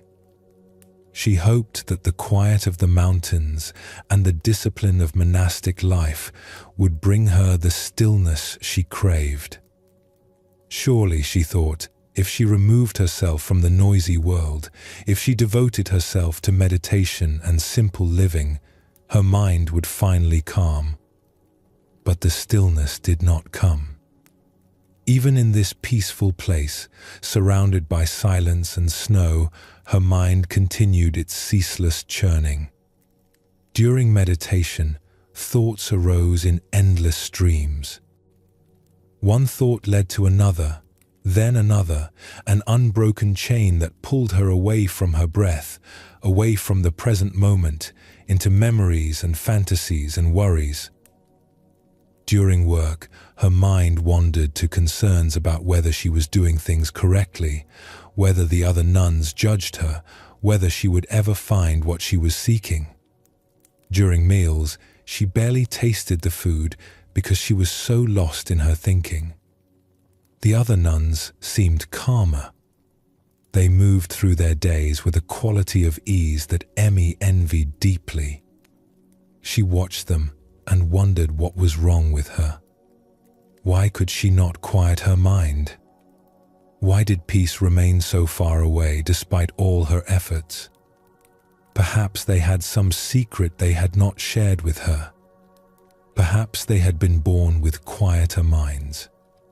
Perhaps she was simply defective in some way that could not be fixed. She tried harder.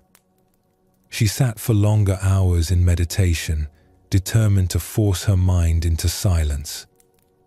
She focused with intense concentration, pushing away each thought that arose. But this only made things worse. The harder she fought her thoughts, the more thoughts came. The more she struggled for peace, the more agitated she became. It was like trying to still water by slapping it with her hands. Each effort created more disturbance. One spring afternoon, when the snow had begun to melt, Emmy walked alone through the forest above the monastery. She felt exhausted and discouraged. Perhaps she was not suited for this path. Perhaps some people were simply born with busy minds and nothing could change that. She came to a place where a mountain stream flowed over rocks and fallen logs. The water was cold and clear, fed by melting snow from higher up. Emmy sat down on a boulder and watched the stream without any particular intention. She was too tired to meditate or practice. She simply sat. The water flowed past her. It did not stop or hesitate. When it met a rock, it parted and flowed around. When it encountered a fallen branch, it slipped over or under, finding its way. There was no struggle in its movement. No effort. Just continuous flowing, moment after moment, adapting to whatever appeared. Emmy watched for a long time. She noticed how the water never fought the obstacles in its path. It did not push against the rocks or try to move them. It simply accepted their presence and found another way. Yet over time she knew this gentle water would wear the rocks smooth. It would carve channels through solid stone. Not through force, but through persistence. Through flowing. A thought arose in her mind, and for once she did not fight it. She let it come. She let it be there. And then, without her pushing it away, it passed. Like a leaf floating on the stream. It appeared, it moved through, it was gone. Another thought came. She watched it the same way. Not grasping. Not resisting, just watching it appear and watching it pass. The thought did not need her to do anything about it. It flowed through on its own. Something began to shift in Emmy. She had been treating her thoughts like enemies to be defeated. She had been fighting them, pushing them away, trying to dam the stream of her mind. But you cannot stop a stream by building a wall against it. The water just rises and finds another way. And the effort of fighting exhausts you. What if thoughts were like the water itself? What if they were meant to flow?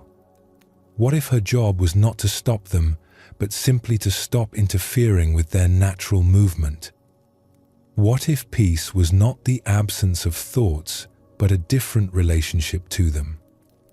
She sat by the stream until the sun began to set, painting the snow-covered peaks with shades of pink and gold. The water kept flowing. It had always been flowing. It would flow long after she was gone. This flow was not a problem to be solved. It was simply how water was. Perhaps her mind was the same. Not broken, just flowing. Then she walked back to the monastery, feeling something different. Not the forced calm she had tried to create. something more natural, more like the stream itself. Her thoughts were still there, but she was no longer at war with them. In the days that followed, Emmy began to practice differently. When she sat in meditation, she did not try to stop her thoughts. She let them come. She let them flow. She watched them arise and watched them pass, like water flowing around stones. When she caught herself fighting, caught herself trying to dam the stream, she would remember the mountain creek. She would soften. She would let the water flow. It was not easy. Years of habit made her want to control, to struggle, to force stillness into existence. But gradually, something changed. The thoughts did not stop coming, but they no longer troubled her in the same way. They were just water flowing, just the natural movement of mind. When she stopped fighting them, they lost their power to disturb her. One evening, the abbess of the monastery asked Emmy how her practice was progressing. "I have stopped trying to empty my mind," Emmy said. "I have learned to let it flow." The abbess smiled. "And what taught you this?" "A stream in the forest. It showed me that water does not fight the rocks in its path. It flows around them. My thoughts are the rocks. For years I have been trying to remove them. Now I am learning to be the water that simply moves on." The abbess nodded slowly. This is an important understanding. Many practitioners spend years fighting their own minds, not realizing that the fight itself is the problem. They believe that if they try hard enough, push hard enough, concentrate fiercely enough, they will finally conquer the mind and achieve stillness. But the mind is not an enemy to be conquered. It is not a wild animal to be tamed through force. She paused and looked out the window at the snow-covered mountains. "The mind is more like water," she continued. "It is meant to flow. Thoughts arise naturally. They are not failures of meditation. They are not signs that you are doing something wrong. They are just what minds do, as flowing is what water does. When we stop treating them as obstacles and start letting them flow through us, we find the peace we were seeking all along. Not a dead stillness, but a living peace. A peace that moves and flows and yet remains undisturbed at its depths." Emmy continued her practice at the monastery for many years. Her mind never became perfectly silent. Thoughts continued to arise, as thoughts do. But she had learned to be like water, to flow around what appeared rather than struggling against it, to meet each moment with flexibility rather than rigidity. This was not the peace she had originally imagined, not an empty stillness with no movement at all. It was a different kind of peace, a flowing peace, a peace that included movement rather than fighting against it. When young monastics came to her later, struggling with their busy minds as she had once struggled, she would take them to the stream in the forest. She would not explain anything at first. She would simply have them sit and watch the water. "What do you notice?" she would ask after a while. And usually, if they sat long enough, they would begin to see what she had seen. That water does not fight. That flow is natural.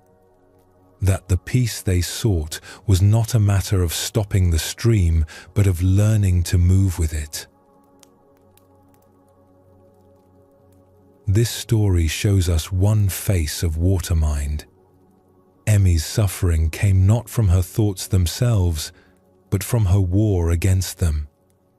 When she learned to let them flow, to stop fighting and start allowing, she found the peace that her fighting had made impossible.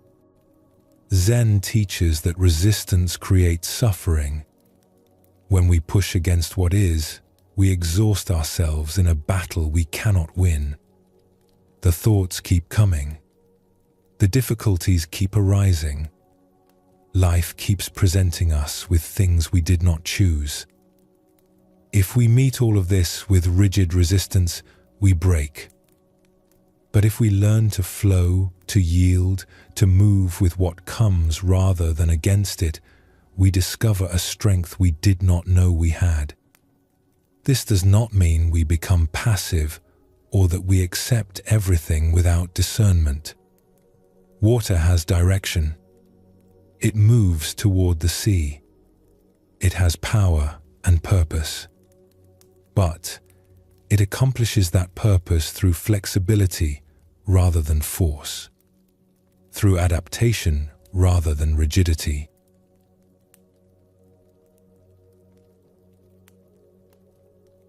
Let us explore another story that reveals more of this teaching. In a farming valley that depended on careful management of water, there lived a man named Noboru who worked a small plot of land.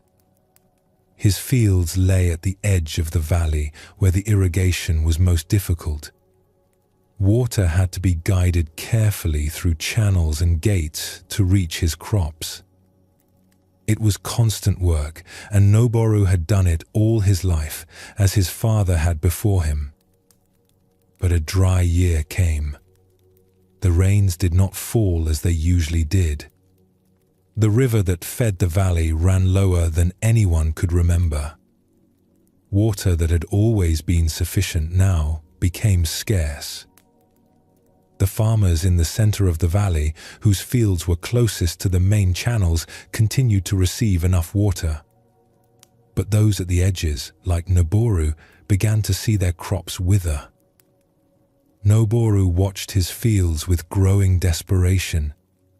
He had a family to feed, a wife who worked as hard as he did, 2 children who were growing fast and always hungry. Without a harvest, they would face a hungry winter.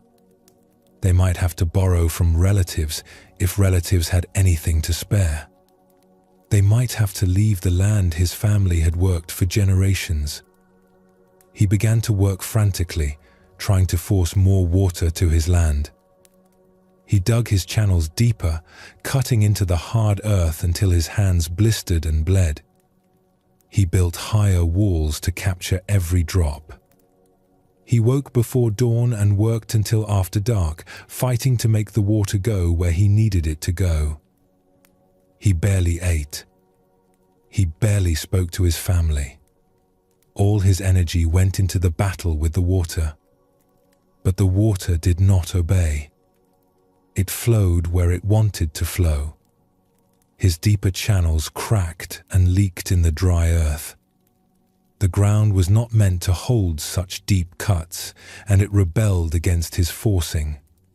His walls crumbled because he had built them in haste, without proper foundation. The harder he fought, the less he accomplished. It was as if the water and the earth had joined forces against him. Exhaustion set in. His body ached in ways it had never ached before. His mind spun with worry and frustration, running through the same desperate calculations over and over. He grew short-tempered with his wife and children, snapping at them for small things, unable to explain the fear that drove his anger. Sleep would not come, and when it did, he dreamed of empty fields and hungry faces looking to him for help he could not provide. One evening, too tired to work anymore, but too agitated to rest, Noboru walked to the edge of his property where an old neighbor named Senzo had his own small plot. Senzo was even older than Noboru's father had been when he died.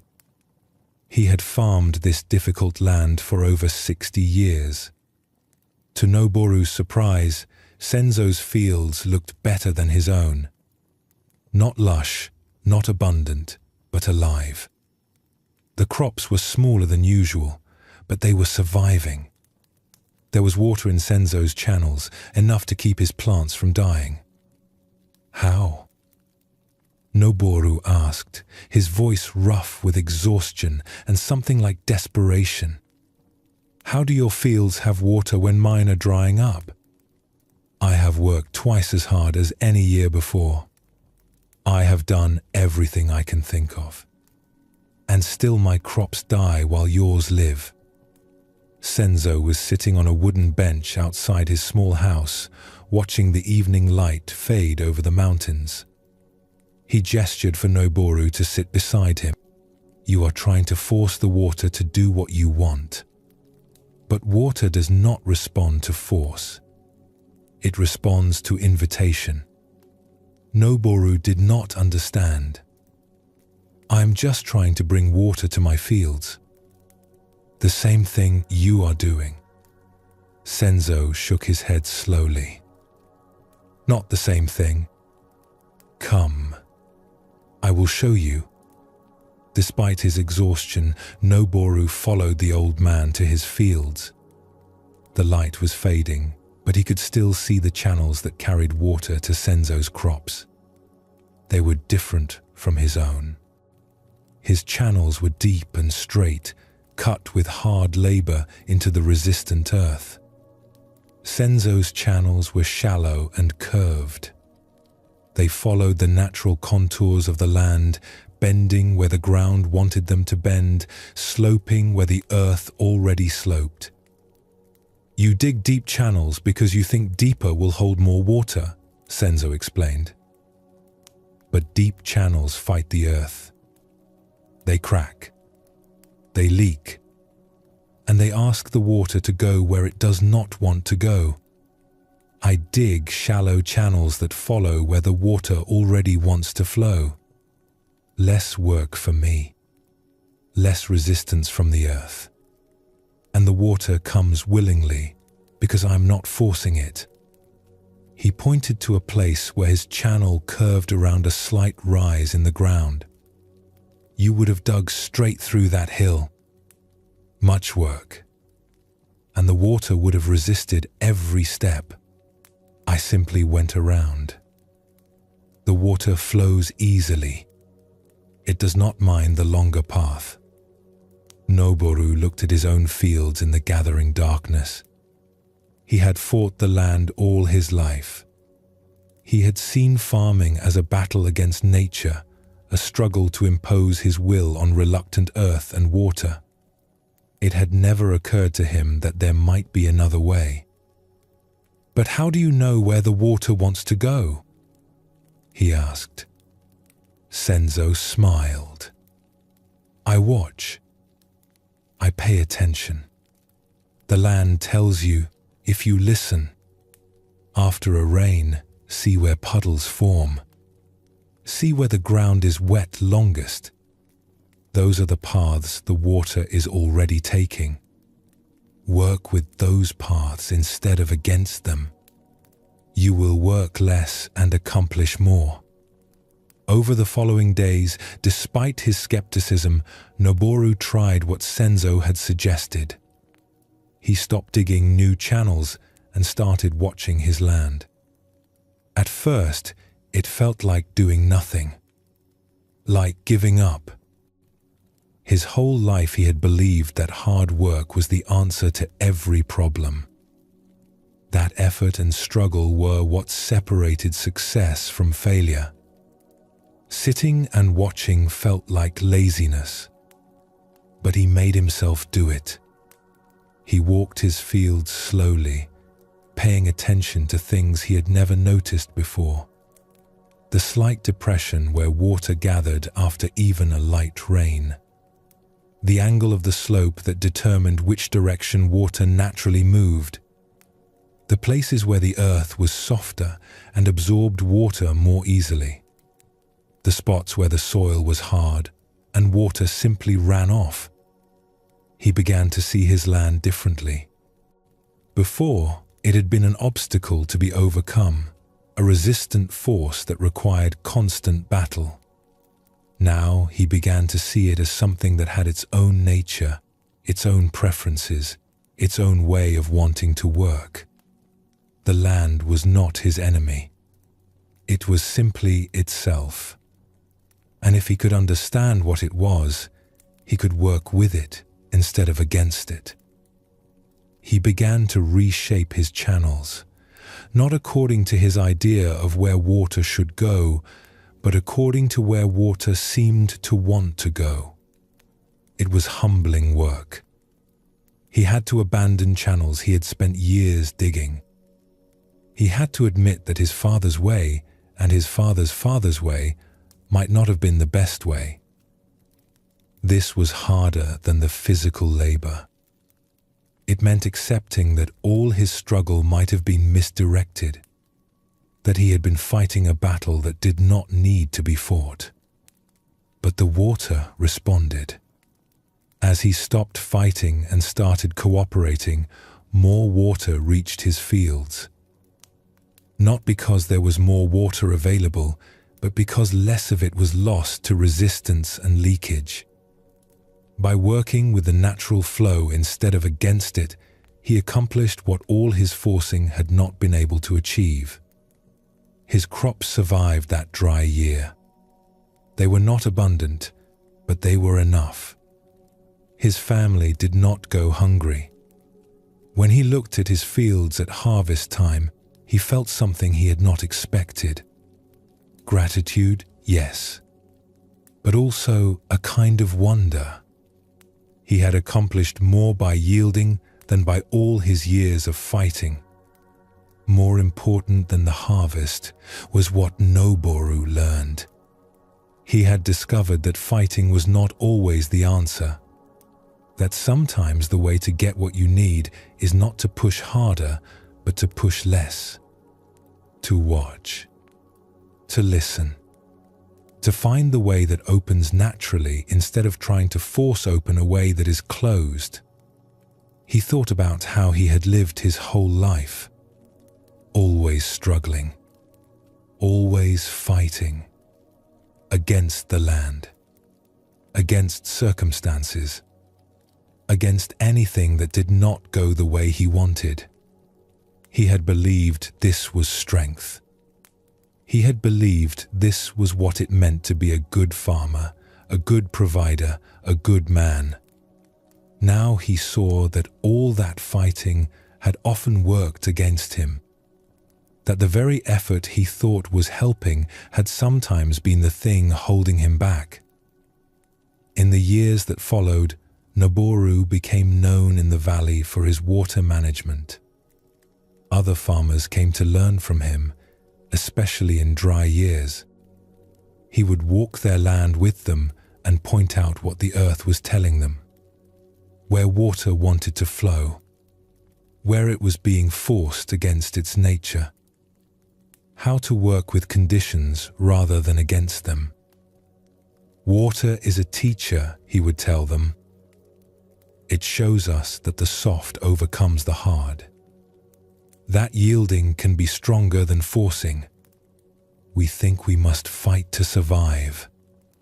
But sometimes the fighting is exactly what prevents us from getting what we need. This story shows us another aspect of water mind. Noboru's struggle against the water and the land only made his situation worse.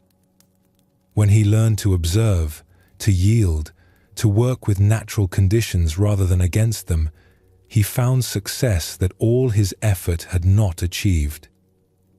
The Buddha taught about right effort. Not too much, not too little. Not forcing, not passive. There is a middle way that accomplishes more through alignment than through struggle. Water shows us this middle way. It has clear direction and purpose, yet it achieves that purpose through flexibility rather than force. In our own lives, we often find ourselves fighting circumstances we cannot change, fighting feelings we wish we did not have, fighting the natural flow of things because we believe they should be different. This fighting exhausts us and often makes things worse. But when we can soften, when we can look for the way that opens rather than trying to force open the way that is closed, we discover a different kind of strength. No mind moves like water. It does not struggle with each moment, trying to make it different than it is.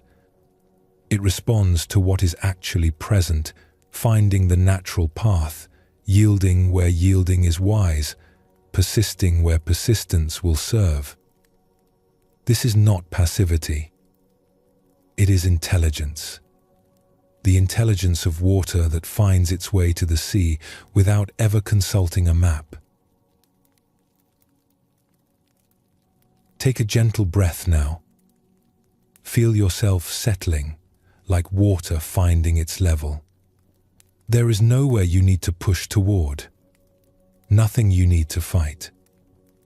Just this breath flowing in, this breath flowing out. Like water, like the natural movement of life itself.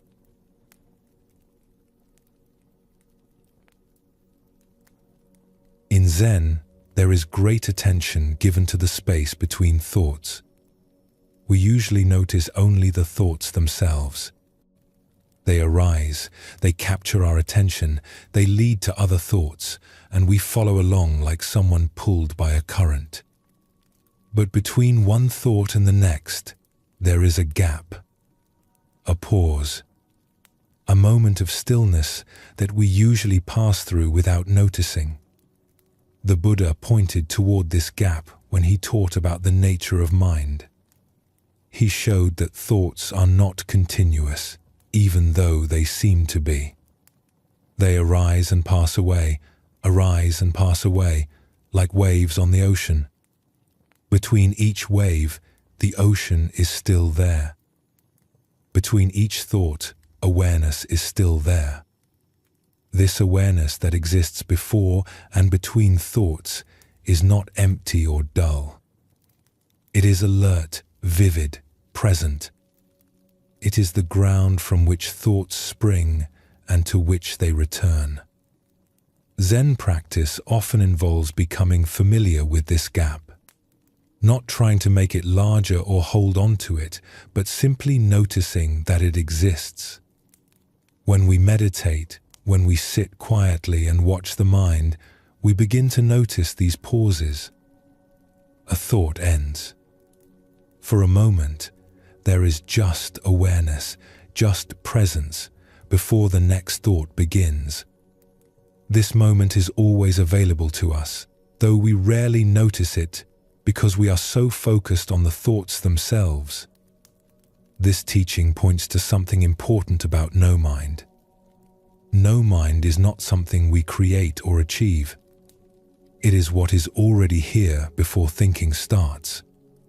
It is the stillness that exists prior to mental activity. When we rest in this stillness, even briefly, we discover a kind of peace that does not depend on our thoughts being a certain way. The thoughts can come and go. The stillness remains. Buddhist masters have compared this to the sky and clouds. Thoughts are like clouds passing through the sky. Sometimes there are many clouds, sometimes few. Sometimes they are dark and heavy, sometimes light and wispy. But the sky itself is unchanged. It does not become the clouds. It simply holds them as they pass. The awareness that exists before thought is like this sky. Vast, open, undisturbed by whatever moves through it. Let us explore a story that shows this truth. In a village known for its festivals, there lived a drum maker named Ryo. His family had crafted drums for generations. The great drums that called villagers to celebrations. The small drums that kept rhythm for dancers. the sacred drums that were played only at temples during ceremonies. Rio knew how to stretch the skins, how to shape the wooden bodies, how to create instruments that would resonate with deep, full voices. But making a drum was only half the craft. The other half was testing it. Each drum that left Rio's workshop had to be played, had to be listened to, had to be judged worthy or unworthy. This testing was an art in itself, one that Rio had learned from his father, who had learned from his father before him. When Rio was young, his father had taught him the basic technique. Strike the drum in the center for the deepest tone. Strike near the edge for a higher, sharper sound. Listen for resonance, for sustain, for any buzz or rattle that might indicate a flaw. These were things that could be taught in words, demonstrated, practiced. But there was something else his father had tried to teach him, something more difficult to convey. Rio remembered his father sitting before a newly completed drum, stick raised, eyes half closed, waiting. Sometimes he would wait for many long breaths before striking. The workshop would fall completely silent. Even the birds outside seemed to quiet themselves. As a child, Rio had grown impatient watching this. Why not just hit the drum and see how it sounded? What was all this waiting for? His father's stillness had seemed almost sacred. He sat like a statue, the stick poised in the air, his breathing slow and deep. Young Rio would fidget and shift, wanting the waiting to end, wanting the sound to come. But his father never rushed. He waited until something told him the moment was right, though Rio could never see what that something was. "What are you waiting for?" he had asked once, unable to contain his impatience. His father had smiled, that gentle, patient smile that Rio would remember all his life. "I am listening to the drum before I play it." "But it is not making any sound." "Everything makes a sound," his father replied. "Even silence has a sound if you listen deeply enough. The drum is already singing. I am waiting until I can hear it. Then I will know how to strike it. Then the drum will tell me its true voice." Rio had not understood. He thought his father was speaking poetically, the way old craftsmen sometimes did, making simple things sound mysterious. He learned the practical skills of drum making and considered himself fully trained. After his father passed away, Rio took over the workshop and continued the family craft. His drums were good. Customers were satisfied. The instruments sold well and were played at festivals throughout the region. By any measure, Rio was a successful drum maker. But something nagged at him. When he tested his drums, he would strike them and listen, strike and listen, adjusting and refining. The process worked well enough. Yet he remembered how his father had tested drums, that long stillness before the first strike, and he wondered if he was missing something. One autumn, an old drummer came to Rio's workshop to purchase a new instrument. His name was Master Seiji, and he had been playing drums at the great temple in the capital for over 50 years. His reputation was such that Rio felt honored and nervous to have him as a customer. Rio showed him several drums he had recently completed. Master Seiji examined each one carefully, running his aged hands over the stretched skins, feeling the wooden bodies, looking at the craftsmanship with an expert eye. "These are well made," he said. "Your technique is sound. Your materials are good. May I hear them?" Rio handed him a drumstick, and stepped back. Master Seiji sat before the first drum. He raised the stick, and then he waited. The silence stretched on. 1 breath, 2 breaths, 5 breaths, 10. Ryo began to feel uncomfortable. Was something wrong? Was the old man having some kind of difficulty? Master Seiji's eyes were half closed. His body was utterly still. The stick remained raised, motionless. The only movement was his breathing, slow and deep. Then, without any visible preparation, without any gathering of force, the stick descended. The drum spoke. A single deep tone that seemed to fill not just the workshop, but something larger. The note hung in the air, rich and full, then slowly faded into silence. Master Seiji opened his eyes. "This is a good drum," he said simply. He moved to the next drum and repeated the process. The long stillness, the waiting, then the effortless strike and the revealing tone. Each drum was tested this way, the silence before each strike lasting as long as the silence after. When he had finished, Master Seiji chose 2 drums to purchase. As Ryo wrapped them carefully, he could not contain his curiosity.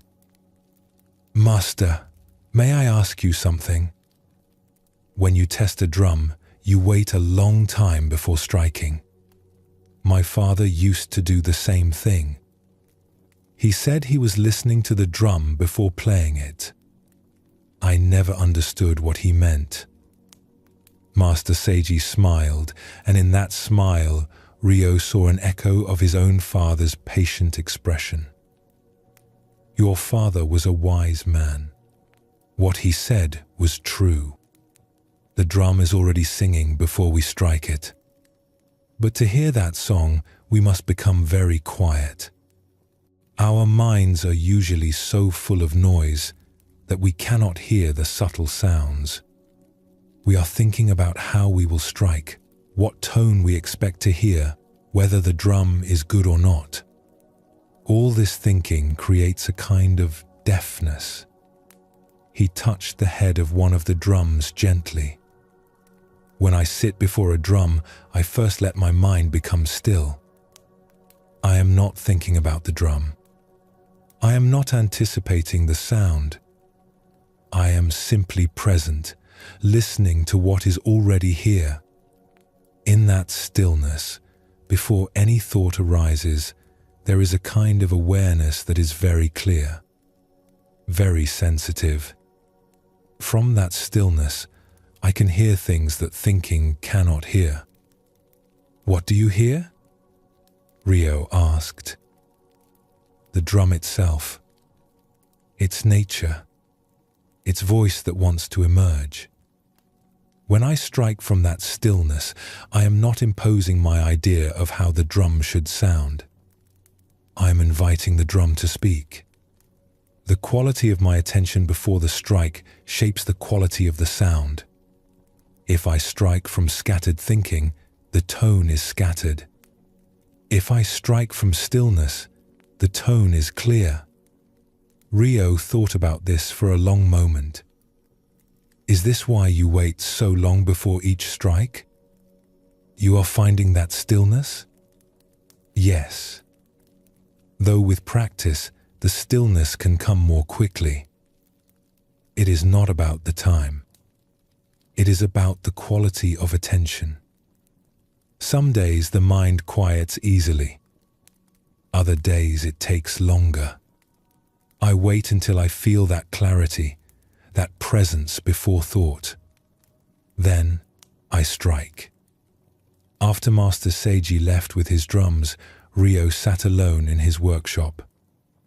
A finished drum stood before him on its stand. He had tested this drum already, the quick, practical way he had developed over the years. It was a good drum. He knew its sound. But now he wanted to try something different. He raised the stick and prepared to strike. Then he caught himself. His mind was already full of anticipation, full of what he expected to hear, full of thoughts about whether he could do what Master Seiji had described. He lowered the stick and closed his eyes. He tried to let his mind become still. Thoughts kept coming. Doubts, questions, memories of his father, judgments about himself. The mind seemed determined to fill every moment with noise. Ryo did not fight. He had learned that lesson from his own drum making. You cannot force a skin to stretch properly. You have to work with it gently, patiently. Perhaps the mind was the same. He sat and breathed. Thoughts came and he let them pass. Slowly, gradually, the intervals between thoughts grew longer. He began to notice the gaps, the pauses, the moments of simple presence before the next thought arose. And in one of those gaps, he heard something. Not with his ears exactly. It was subtler than that. A sense of the drum before him. A feeling of its presence, its waiting, its readiness to speak. Without deciding to, without thinking about it, his arm moved. The stick struck. The tone that emerged was different from what he had heard before when testing this drum. Fuller, rounder, more alive. As if the drum had finally been given permission to truly sing. Ryo opened his eyes and stared at the drum in wonder. It was the same instrument he had tested dozens of times. But the sound had been different. The difference had come from him, from the stillness before the strike, from listening before hearing, from presence before thought. He tried again. This time the stillness came more easily. The gap between thoughts opened, and in that gap he found the same clear presence. The strike that followed produced another beautiful tone. Not identical to the first, each strike was unique, but carrying the same quality of aliveness. Ryo laughed softly to himself in the empty workshop. All these years he had thought he understood his craft. He had thought his father's mysterious waiting was just an old man's habit, a quirk to be respected but not understood. Now he saw that his father had been trying to show him the most important thing of all. Not just how to make drums, but how to meet them. How to be present before acting. How to let stillness give birth to sound. In the years that followed, Ryo's drums became known for a quality that was difficult to name. People said they sang more freely than other drums, that they seemed to have voices of their own. Some credited his craftsmanship, which was indeed excellent. But Ryo knew the real secret was simpler and stranger. He had learned to hear the drum before playing it. He had learned to rest in the stillness before thought. And from that stillness, something could happen that his thinking mind could never have created. When people asked him the secret of his craft, he found it difficult to explain. "I wait," he would say. "I listen to what is already there. The drum tells me when it is ready." Most people did not understand. They thought he was being humble or evasive. But Ryo knew it was the simple truth. The quality that made his drums special did not come from him. It came through him from a place that existed before thinking, a stillness that had been there all along, waiting for him to discover it. This story shows us something subtle about the space before thought arises. Rio discovered that the quality of attention he brought to the moment before action shaped the action itself. When he struck from scattered thinking, the results were ordinary. When he struck from stillness, something different emerged. Zen teaches that this stillness is always available to us. It is not something we create. It is what is already here when we stop adding the noise of thinking. In that stillness, there is a kind of knowing that is more direct than thought. A responsiveness that does not need to deliberate. This is the heart of no mind.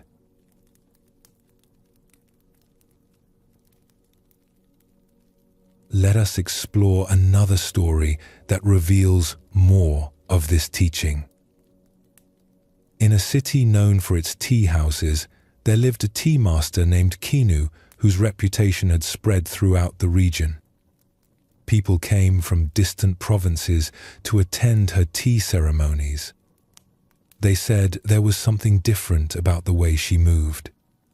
Something that made the simple act of preparing tea into a profound experience. Kinu had not always been remarkable. As a young woman, she had studied the tea ceremony like many others. She had learned the proper positions, the correct sequences, the traditional forms. Her technique was precise and accurate. But so was the technique of many tea practitioners. She was skilled, but not exceptional. The change had come after a great loss. Her teacher, an old woman who had guided her for 20 years, had died suddenly. One day she was there, sharp-eyed and warm, adjusting Kinu's posture, commenting on the angle of the tea scoop.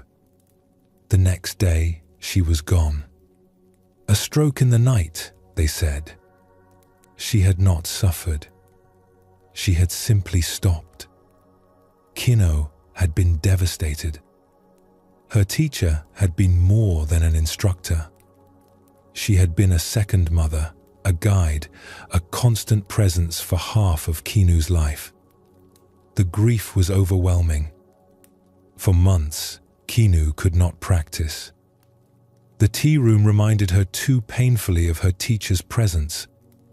She could still see the old woman kneeling there, still hear her voice explaining the meaning behind each movement. The familiar forms felt hollow without the one who had taught them to her. During this time of grief, Kinu spent many hours sitting in silence, not practicing, not thinking about tea, just sitting with her sorrow, letting it move through her like weather moving through a valley. She had no energy for anything else, no desire to accomplish or improve, or even to feel better. She simply sat and breathed and let the grief be what it was. Something happened during those months of stillness. Kinu did not notice it at first. Her mind, exhausted from sorrow, began to quiet in ways it never had during all her years of dedicated practice. Without trying to meditate, without following any technique, she fell into long stretches of simple presence. Thoughts came less frequently. When they came, they passed more quickly. The silence between them grew deeper. One morning, without planning to, she found herself in the tea room. She did not decide to make tea. Her hands simply began to move. They knew the forms so well that they did not need her guidance. She watched as if from a distance while her body performed the ceremony. Something was different. The movements flowed in a way they never had before. There was no hesitation, no adjustment, no thought about what came next. Her body simply moved from stillness into action, from action back into stillness, like breathing. When she finished, Kinu sat in the quiet room and tried to understand what had happened. Her mind had been empty. Empty of planning, empty of trying, empty of self-watching. There had been just the movement, arising from somewhere before thought. She began to explore this discovery. She found that when she sat quietly before beginning a ceremony, letting her mind settle into stillness, the movements that followed had a different quality. They seemed to arise by themselves, without her having to direct them. The tea was prepared, the guests were served, everything happened correctly, but there was no sense of her doing it. There was just the doing. Students began to notice the change in her practice. They could not say exactly what was different. The forms were the same. The sequence was the same. But something had shifted. When they watched Kinu prepare tea, they felt they were witnessing something natural and inevitable, like water flowing downhill or flowers opening in sunlight. One student, a young woman named Michi, asked Kinu directly, "Your movements seem to have no beginning. They simply happen. How is this possible? When I perform the ceremony, I am always thinking about what comes next. My movements feel separate, like beads on a string. Yours flow like a single continuous stream. What is your secret?" Kinu considered the question carefully. It was difficult to put into words what she had discovered. "When I first sit down to prepare tea," she said, "I do nothing. I sit with an empty mind and let the stillness deepen. I am not thinking about the ceremony. I am not planning my first movement. I am just present, aware, resting in the silence before anything begins." She paused, searching for the right words. In that stillness, there is a kind of readiness. Like a pool of water, perfectly calm, waiting for a single drop to create ripples.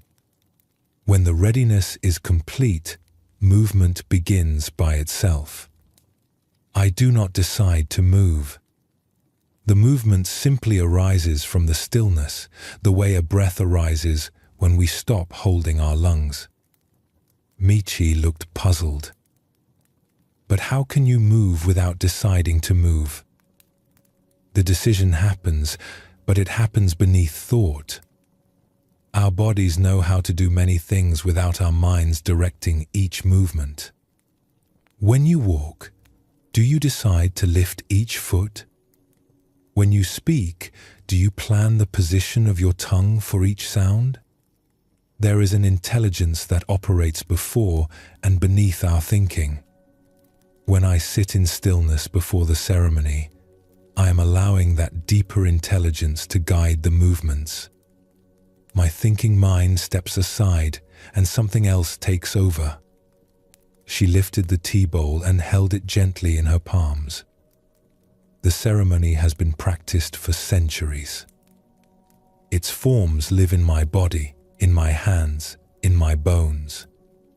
They do not need my thoughts to tell them what to do. When I rest in stillness, the ceremony can perform itself through me. I am not the one doing it. I am simply present while it happens." Michi began to practice this way. At first, it was frustrating. When she tried to empty her mind before performing the ceremony, her thoughts only became louder. They seemed to multiply, as if offended by her attempt to quiet them. She thought about whether she was sitting correctly. She wondered if she would ever understand what Kinu meant. She judged herself for having so many thoughts. She felt she was doing it wrong, that she could not find the stillness Kinu described. She wanted to give up. This was too hard. Perhaps some people were naturally suited for this kind of practice and others were not. Perhaps she simply had too busy a mind. But Kinu counseled patience. Do not try to empty your mind. That just creates more struggle. You are adding another thought, the thought that you should have no thoughts. This is like trying to smooth water by pressing on it. Simply sit. Let thoughts come and go. Do not chase them and do not push them away. They are just clouds passing. You are the sky. Over time, the mind settles on its own. You cannot force a pond to become still. You simply stop stirring it and wait. Weeks passed. Michi practiced sitting in stillness before each ceremony.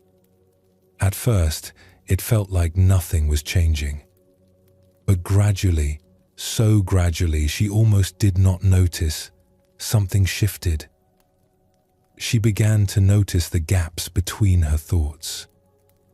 Brief moments of simple presence before the next thought arose. These gaps had always been there, but she had never paid attention to them. Now she learned to rest in these gaps, not grasping at them, but simply allowing them. One day, during a practice ceremony, something shifted. Michi had been sitting in stillness, and when the time came to begin, she did not decide to move. Her hands simply began. The movements flowed from somewhere she could not name. For the first time, she understood what Kinu had been describing. The ceremony that followed was not perfect. There were moments when her thinking mind tried to take over, when she lost the flow and had to find it again. But she had tasted something new. She had experienced movement arising from stillness, action born from the space before thought. After the ceremony, Michi sat quietly, absorbing what had happened. Kinu smiled at her. You found it. Only for moments. It kept slipping away. That is how it begins. Moments of flow, then the mind takes over, then we settle again and flow returns. With practice, the moments grow longer. But even masters lose the flow sometimes. The practice is not about achieving permanent stillness. It is about returning to it again and again, resting in the silence before thought, and allowing action to arise from that source. Zen teaches that this space before thought is not empty. It is full of a different kind of presence.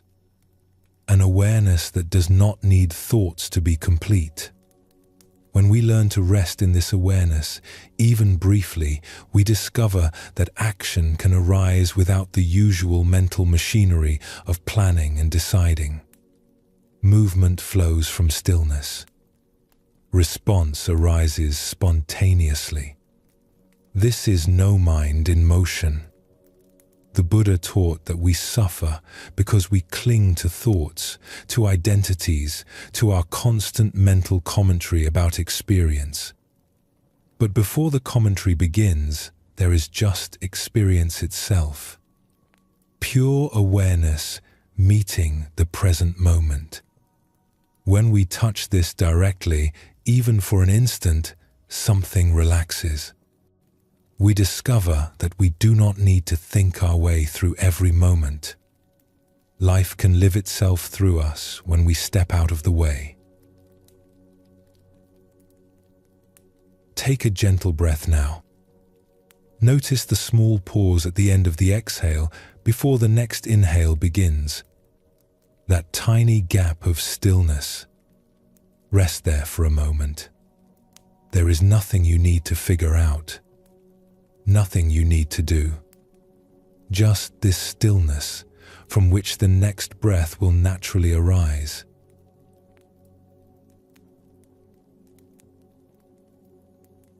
We have traveled together through many aspects of no mind tonight. We have seen how the tired mind finds rest when it stops fighting itself. We have felt the wisdom that lives in the body, beneath thought. We have witnessed what happens when we forget ourselves and allow action to flow freely. We have learned from water how to yield rather than force. We have touched the stillness that exists before thought begins. Now, we come to the heart of this teaching. And the heart is very simple. No mind is not a distant achievement. It is not a state reserved for monks who meditate for decades in mountain caves. It is not something you must struggle to attain or feel inadequate for not possessing. No mind is simply what remains when we stop dividing ourselves. It is the natural peace of being whole. Zen teaches that we already have what we are seeking. The Buddha nature, the awakened mind, is not something we must create or earn. It is already here, already present, already who we are. Our thinking covers it over. Our striving pushes it away. Our belief that we need to become something different prevents us from recognizing what we have always been. The teaching of no mind points us back home, not to some special place, but to this moment exactly as it is. Not to some special state of consciousness, but to the simple awareness that is reading these words, that is breathing this breath, that is resting here right now. When we stop trying to be somewhere else, we discover we are already here. When we stop trying to be someone else, we discover we are already ourselves. When we stop adding the noise of thinking to the silence of being, we find a peace that was waiting for us all along. Buddhist masters sometimes speak of the ordinary mind as the way itself. Not the mind that has been specially trained or purified or elevated. Not the mind that has achieved rare states of consciousness or accumulated extraordinary experiences. Just this mind. The mind that notices the light changing as evening comes. The mind that feels the weight of the blanket. The mind that hears distant sounds and lets them pass. The mind that is aware of being aware without needing to make anything special of that awareness. This ordinary awareness, when we stop complicating it with our seeking and striving, is itself the peace we have been looking for. We have been searching far and wide for something that has never left us. We have been trying to become what we already are. The journey home is not a journey of distance, but a journey of recognition, of seeing what was here all along. Let us explore a story that shows this truth. In a quiet town where the streets were lit each evening by oil lamps, there lived an old lamplighter named Cho. Every day, as the sun began to set, he would take his long pole with its small flame and walk his rounds through the town. One by one, he would reach up and light the lamps that hung at each corner, each crossroads, each stretch of dark street. He had done this work for 40 years. As a young man, he had inherited the job from his father, who had lit these same streets for 30 years before him. In those days, it had seemed like a humble position, almost an embarrassment. Other young men became merchants who traveled to distant cities. They became craftsmen whose work was displayed and admired. They became scholars who were respected for their learning. Cho lit lamps. There was no prestige in it, no wealth to be gained, no advancement possible. Just the simple task of bringing light to darkness, repeated every evening for a lifetime. His father had tried to teach him something about the work, something beyond the mere mechanics of flame and oil. But Cho had been too young, too restless, too hungry for something more impressive than lamplighting. He had not listened carefully. He had assumed his father was just making peace with a small life, finding meaning where there was none. When he was young, Cho had sometimes felt bitter. He would light the lamps while his mind wandered to other places, other lives he might have lived. He thought about what else he might have become if circumstances had been different. He worried about money, about respect, about whether anyone noticed his existence. He planned escapes that never materialized. He dreamed of recognition that never came. His body walked the familiar streets while his mind lived elsewhere, always elsewhere. But somewhere along the way, without any dramatic moment of transformation, something had changed. Cho did not know exactly when it happened.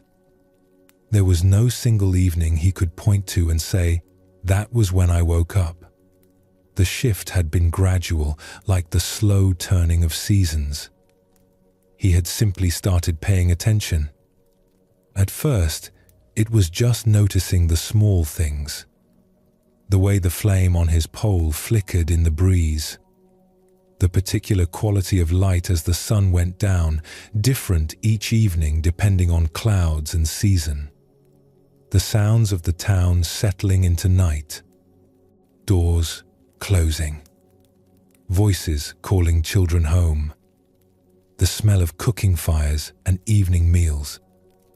Then the attention deepened.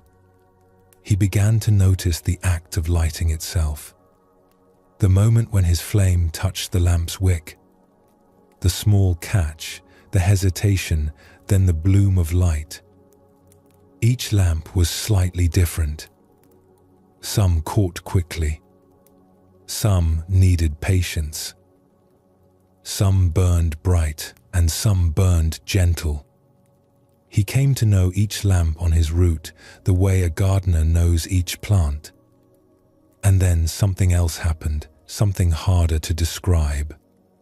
The separation between Cho and his work began to dissolve. He no longer felt like a person performing a task. There was just the walking, just the reaching up, just the lighting, just the light spreading through the darkness, one lamp at a time. His mind grew quiet during these evening rounds. Not empty, not blank, but quiet. Thoughts would arise sometimes, but they did not pull him away the way they once had. He noticed them the way he noticed birds flying overhead. Present, and then gone. His attention stayed with the work, with the walking, with the lights blooming one after another. People in the town began to notice something about Cho. They could not say exactly what it was. He had always been kind. He had always done his job well. But now there was something different in his presence. A stillness. A peace that seemed to radiate from him like warmth from a fire. Children would follow him sometimes on his evening rounds, watching him light the lamps. He never shooed them away. He would smile at them and continue his work, letting them be part of the quiet ritual. They seemed to sense something special in it, though they could not have said what. One evening, a visitor to the town, a scholar who had studied at the great monasteries, happened to be walking when Cho passed by on his rounds. The scholar stopped and watched the old lamplighter work. Something in the quality of Cho's movements caught his attention. The unhurried pace. The complete absorption. The absence of any restlessness or distraction.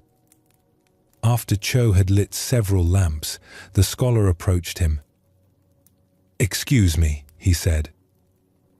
"I have spent many years studying meditation and seeking peace of mind. I have sat in silence for months at a time. I have received teachings from renowned masters. But watching you just now, I felt something I rarely feel. A quality of presence that all my practice has not given me. May I ask what your secret is?" Cho looked at the scholar with gentle, puzzled eyes. "I have no secret," he said. "I just light lamps. But there is something in the way you do it. A stillness, a completeness, as if you are entirely here, not wishing to be anywhere else, not thinking about anything else. I have sought this state through many techniques. How did you find it?" Cho considered the question carefully. He was not used to speaking about such things. He was a lamplighter, not a teacher. "I do not know if I can explain," he said slowly. "When I was young, my mind was always somewhere else. I would light lamps while thinking about other things. The work was just something my body did while my mind wandered. I was divided. Part of me here, part of me elsewhere."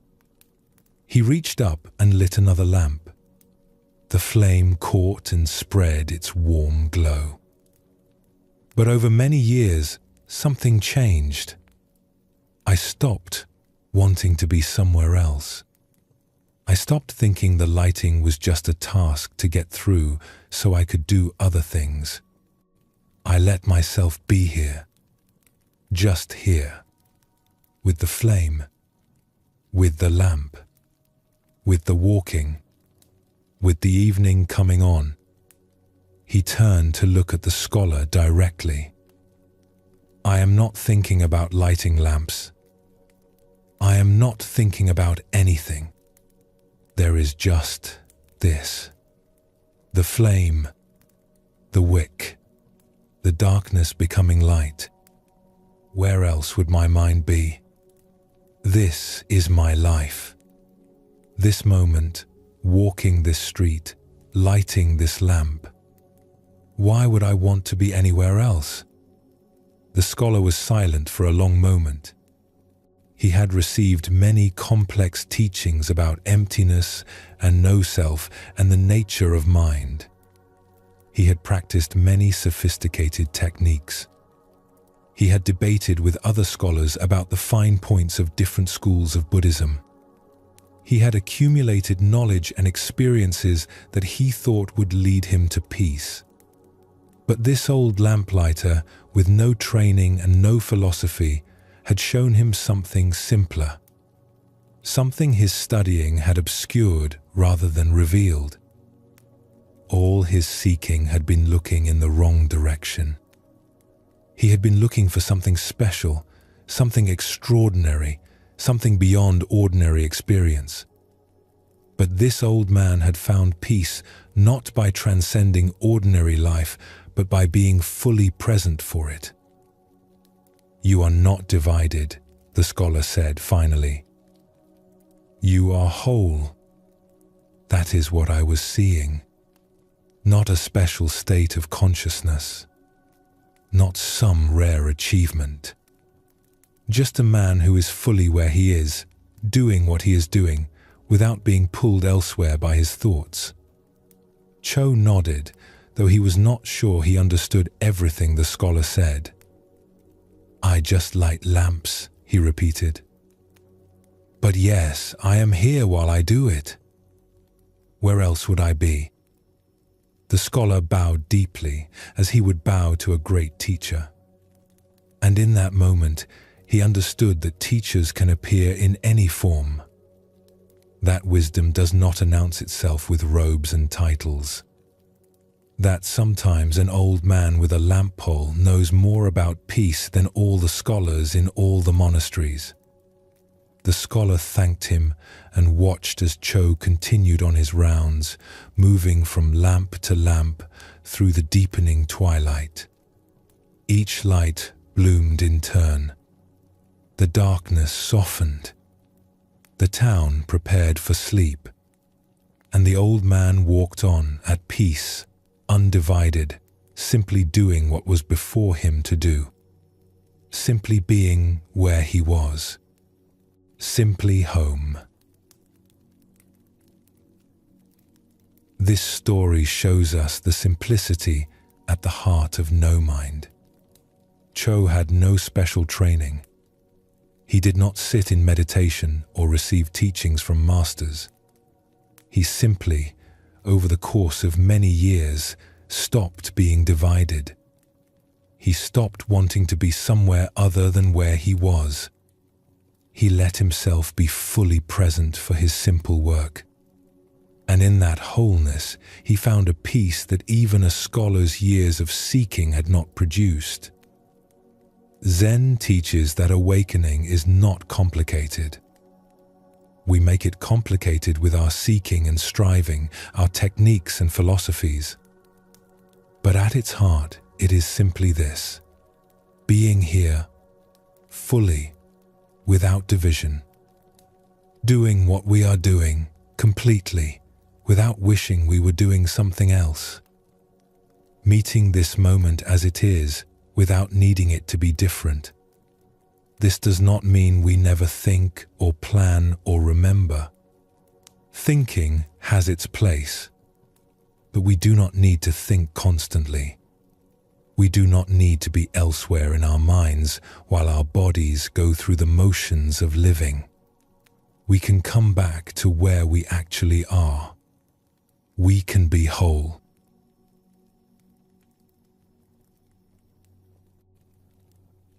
Let us explore one more story as we come to rest together. In a monastery tucked into a fold of the mountains, there lived a gardener named Sen who had tended the temple grounds for over 30 years. She had come to the monastery as a young woman, restless and searching. She had wanted to find enlightenment, to break through to some great understanding, to become wise and free. In those early years, she had sat in meditation with fierce determination. She had studied the teachings with intense concentration, memorizing sutras and commentaries, questioning teachers about the finest points of doctrine. She had sought out the most respected masters and begged for their guidance. She undertook difficult practices. She fasted. She kept silence for months at a time. Enlightenment, she believed, was something to be achieved through effort and dedication, and no one could say she lacked either. But enlightenment did not come. No matter how hard she tried, how many hours she sat, how many teachings she absorbed, the breakthrough she sought remained out of reach. She had experiences during meditation, glimpses of something that felt significant, but they always faded. She would think she was close, that the next retreat or the next practice or the next teaching would finally push her over the edge into lasting awakening. But it never happened. She saw other practitioners around her, some of whom seemed to have found what she was looking for. They had a quality of ease she could not access, a settledness that her striving never produced. She wondered what was wrong with her. Was she not sincere enough? Not dedicated enough? Not intelligent enough? Why could she not grasp what others seemed to have attained? After many years of striving, Sen grew exhausted. Her seeking had worn her out. The intensity she had maintained for so long could not be sustained. Her body ached from all the sitting. Her mind felt dull from all the effort. She had given everything to her search and had nothing to show for it but fatigue. She asked the abbess if she could be released from the meditation schedule and given simple work instead. She expected the abbess to refuse, to tell her to try harder, to push through the exhaustion. But the abbess simply looked at her for a long moment and then nodded. "Go tend the gardens," she said. "Perhaps what you are seeking will find you there." Sen was assigned to tend the temple grounds, and at first she felt like a failure. She had come seeking enlightenment and ended up pulling weeds. She had hoped to become wise and found herself hauling water and trimming bushes. It seemed like a defeat. But slowly, as the seasons passed and she gave herself to the simple work, something unexpected happened. She stopped thinking about enlightenment. There was no room for grand spiritual seeking when you were on your knees in the dirt, pulling weeds one by one. There was no space for philosophy when you were carrying water to thirsty plants or raking leaves from the pathways. The body was too engaged, the attention too occupied, for the mind to wander into its usual territories of ambition and self-judgment. Her world became small and immediate. This plant, this stone, this patch of earth. The feeling of soil between her fingers, cool and alive. The smell of green growing things after rain. The way light fell differently through the leaves as the seasons turned. The small satisfactions of seeing a plant she had tended begin to bloom. The simple rhythm of work and rest, effort and ease. At first, she resisted this smallness. She told herself she was just recovering, just resting before returning to her real practice. But the weeks turned to months, the months to years, and she found herself less and less interested in returning to the meditation hall. The garden had become her practice.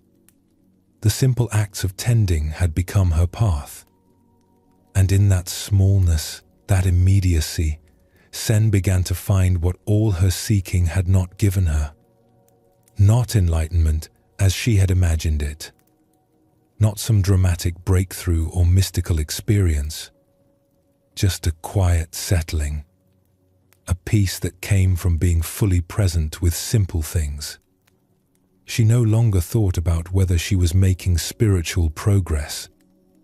She no longer compared herself to others or judged her own development. She simply worked in the garden, hands in the soil, sun on her back, water flowing to roots that needed it. Young monks sometimes came to watch her work. They noticed something about the way she moved. Something unhurried. Something complete. They would ask her questions about practice, expecting complicated answers. "How do you find peace?" They would ask. "I pull weeds," she would say. "I water plants. My hands are in the soil. Where else would my mind be?" "But don't you seek enlightenment anymore?" Sen would smile at this question. "I sought enlightenment for 20 years and could not find it. Then I stopped seeking and found something better. I found this." She would gesture at the garden around her. "This moment, this breath, this work. When I stopped looking for something special somewhere else, I discovered that ordinary life was enough. That being fully here was what I had been looking for all along." One autumn day, the abbess came to walk with Sen through the garden. The leaves were turning gold and red. The air was cool and smelled of ripening fruit. "I have watched you over the years," the abbess said. "When you first came here, you were like a clenched fist, gripping so tightly to your seeking. Now you are like an open hand. What changed?" Sen considered the question as they walked together past the old plum trees. "I gave up," she said, finally. I stopped trying to get somewhere. I stopped believing that peace was something I had to achieve through effort. I just started doing what was in front of me to do. And somehow, in that giving up, I found what all my trying had never given me. She paused to pull a small weed that had appeared beside the path. I think I was always looking somewhere else. Looking for enlightenment in special experiences, in breakthrough moments, in states of consciousness I had read about in books written by ancient masters.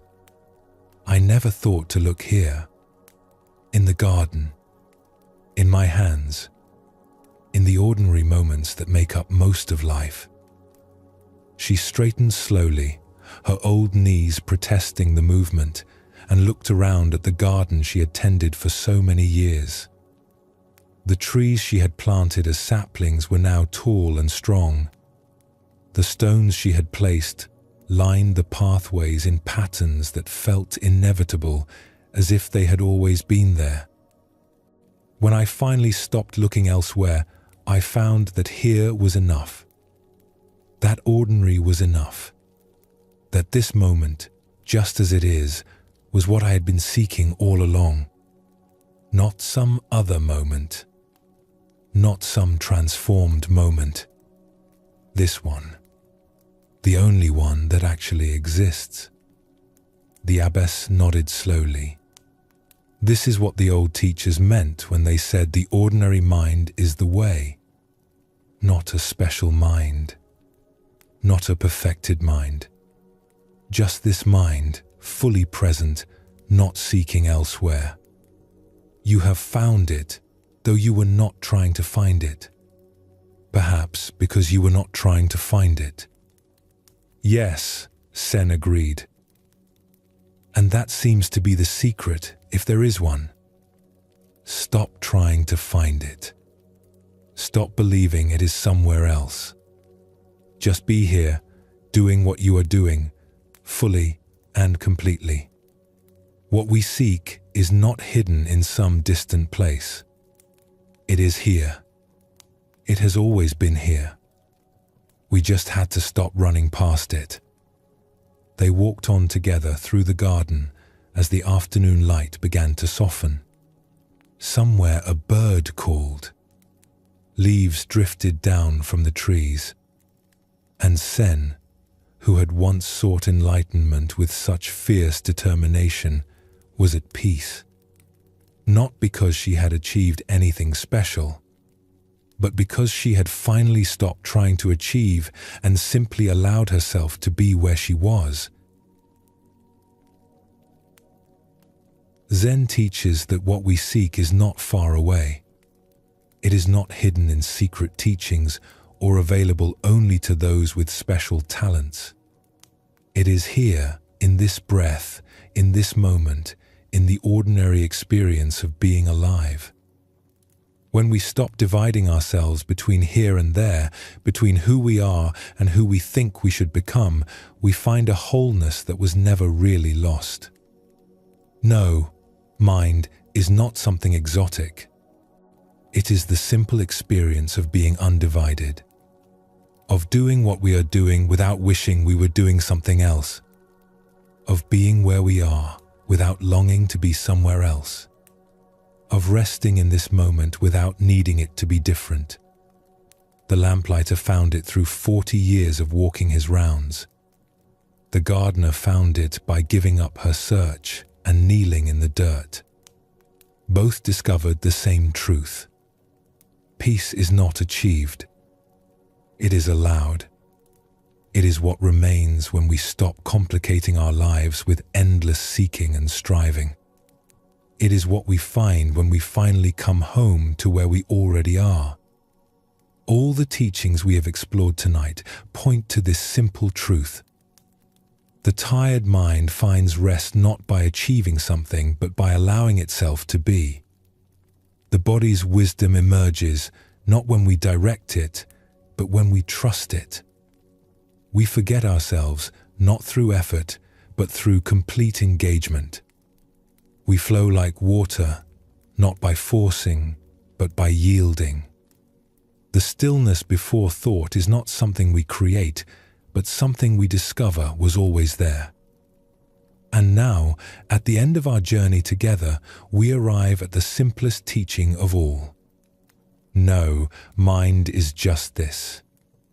Being here, being whole, being at peace with what is. Not because everything is perfect, not because we have achieved some special state, but because we have stopped dividing ourselves.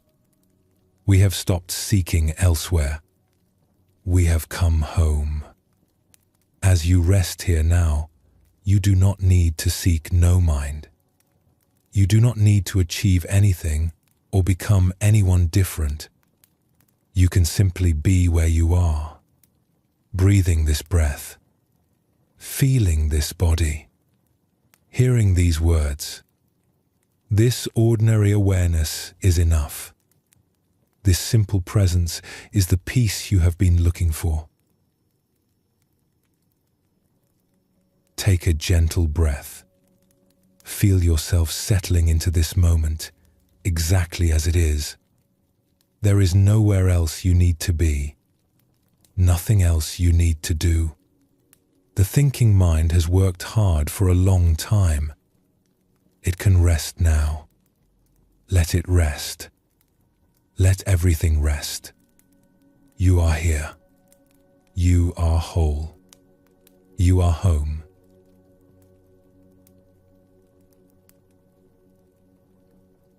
As we come to the end of our time together tonight, let yourself settle even more deeply into rest. We have explored no mind from many angles. We have seen the tired mind find peace when it stops fighting itself. We have felt the wisdom that lives in the body, in the hands that remember what thinking cannot teach. We have witnessed the art of forgetting, where the self that watches and judges dissolves into wholeness.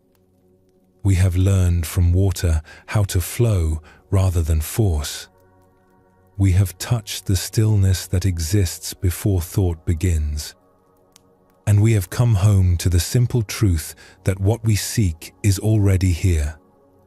You do not need to remember all of this. The stories and teachings have done their work. They have settled into you like seeds falling onto quiet earth. In their own time, in their own way, they will grow. For now, there is nothing more to do. The thinking mind has heard what it needed to hear. It can rest now. Let it rest. Let the thoughts come and go like clouds passing through an empty sky. You do not need to follow them. You do not need to push them away. Simply let them be and let yourself be. Your breath continues on its own. Your heart beats without your direction. Life is living itself through you, as it always has. You can trust this. You can rest in this. Sleep will come when it is ready. There is no need to chase it. Simply allow yourself to be here, in this moment, at peace, at rest, whole. Sleep well, and thank you for joining us here at Sleepy Monk.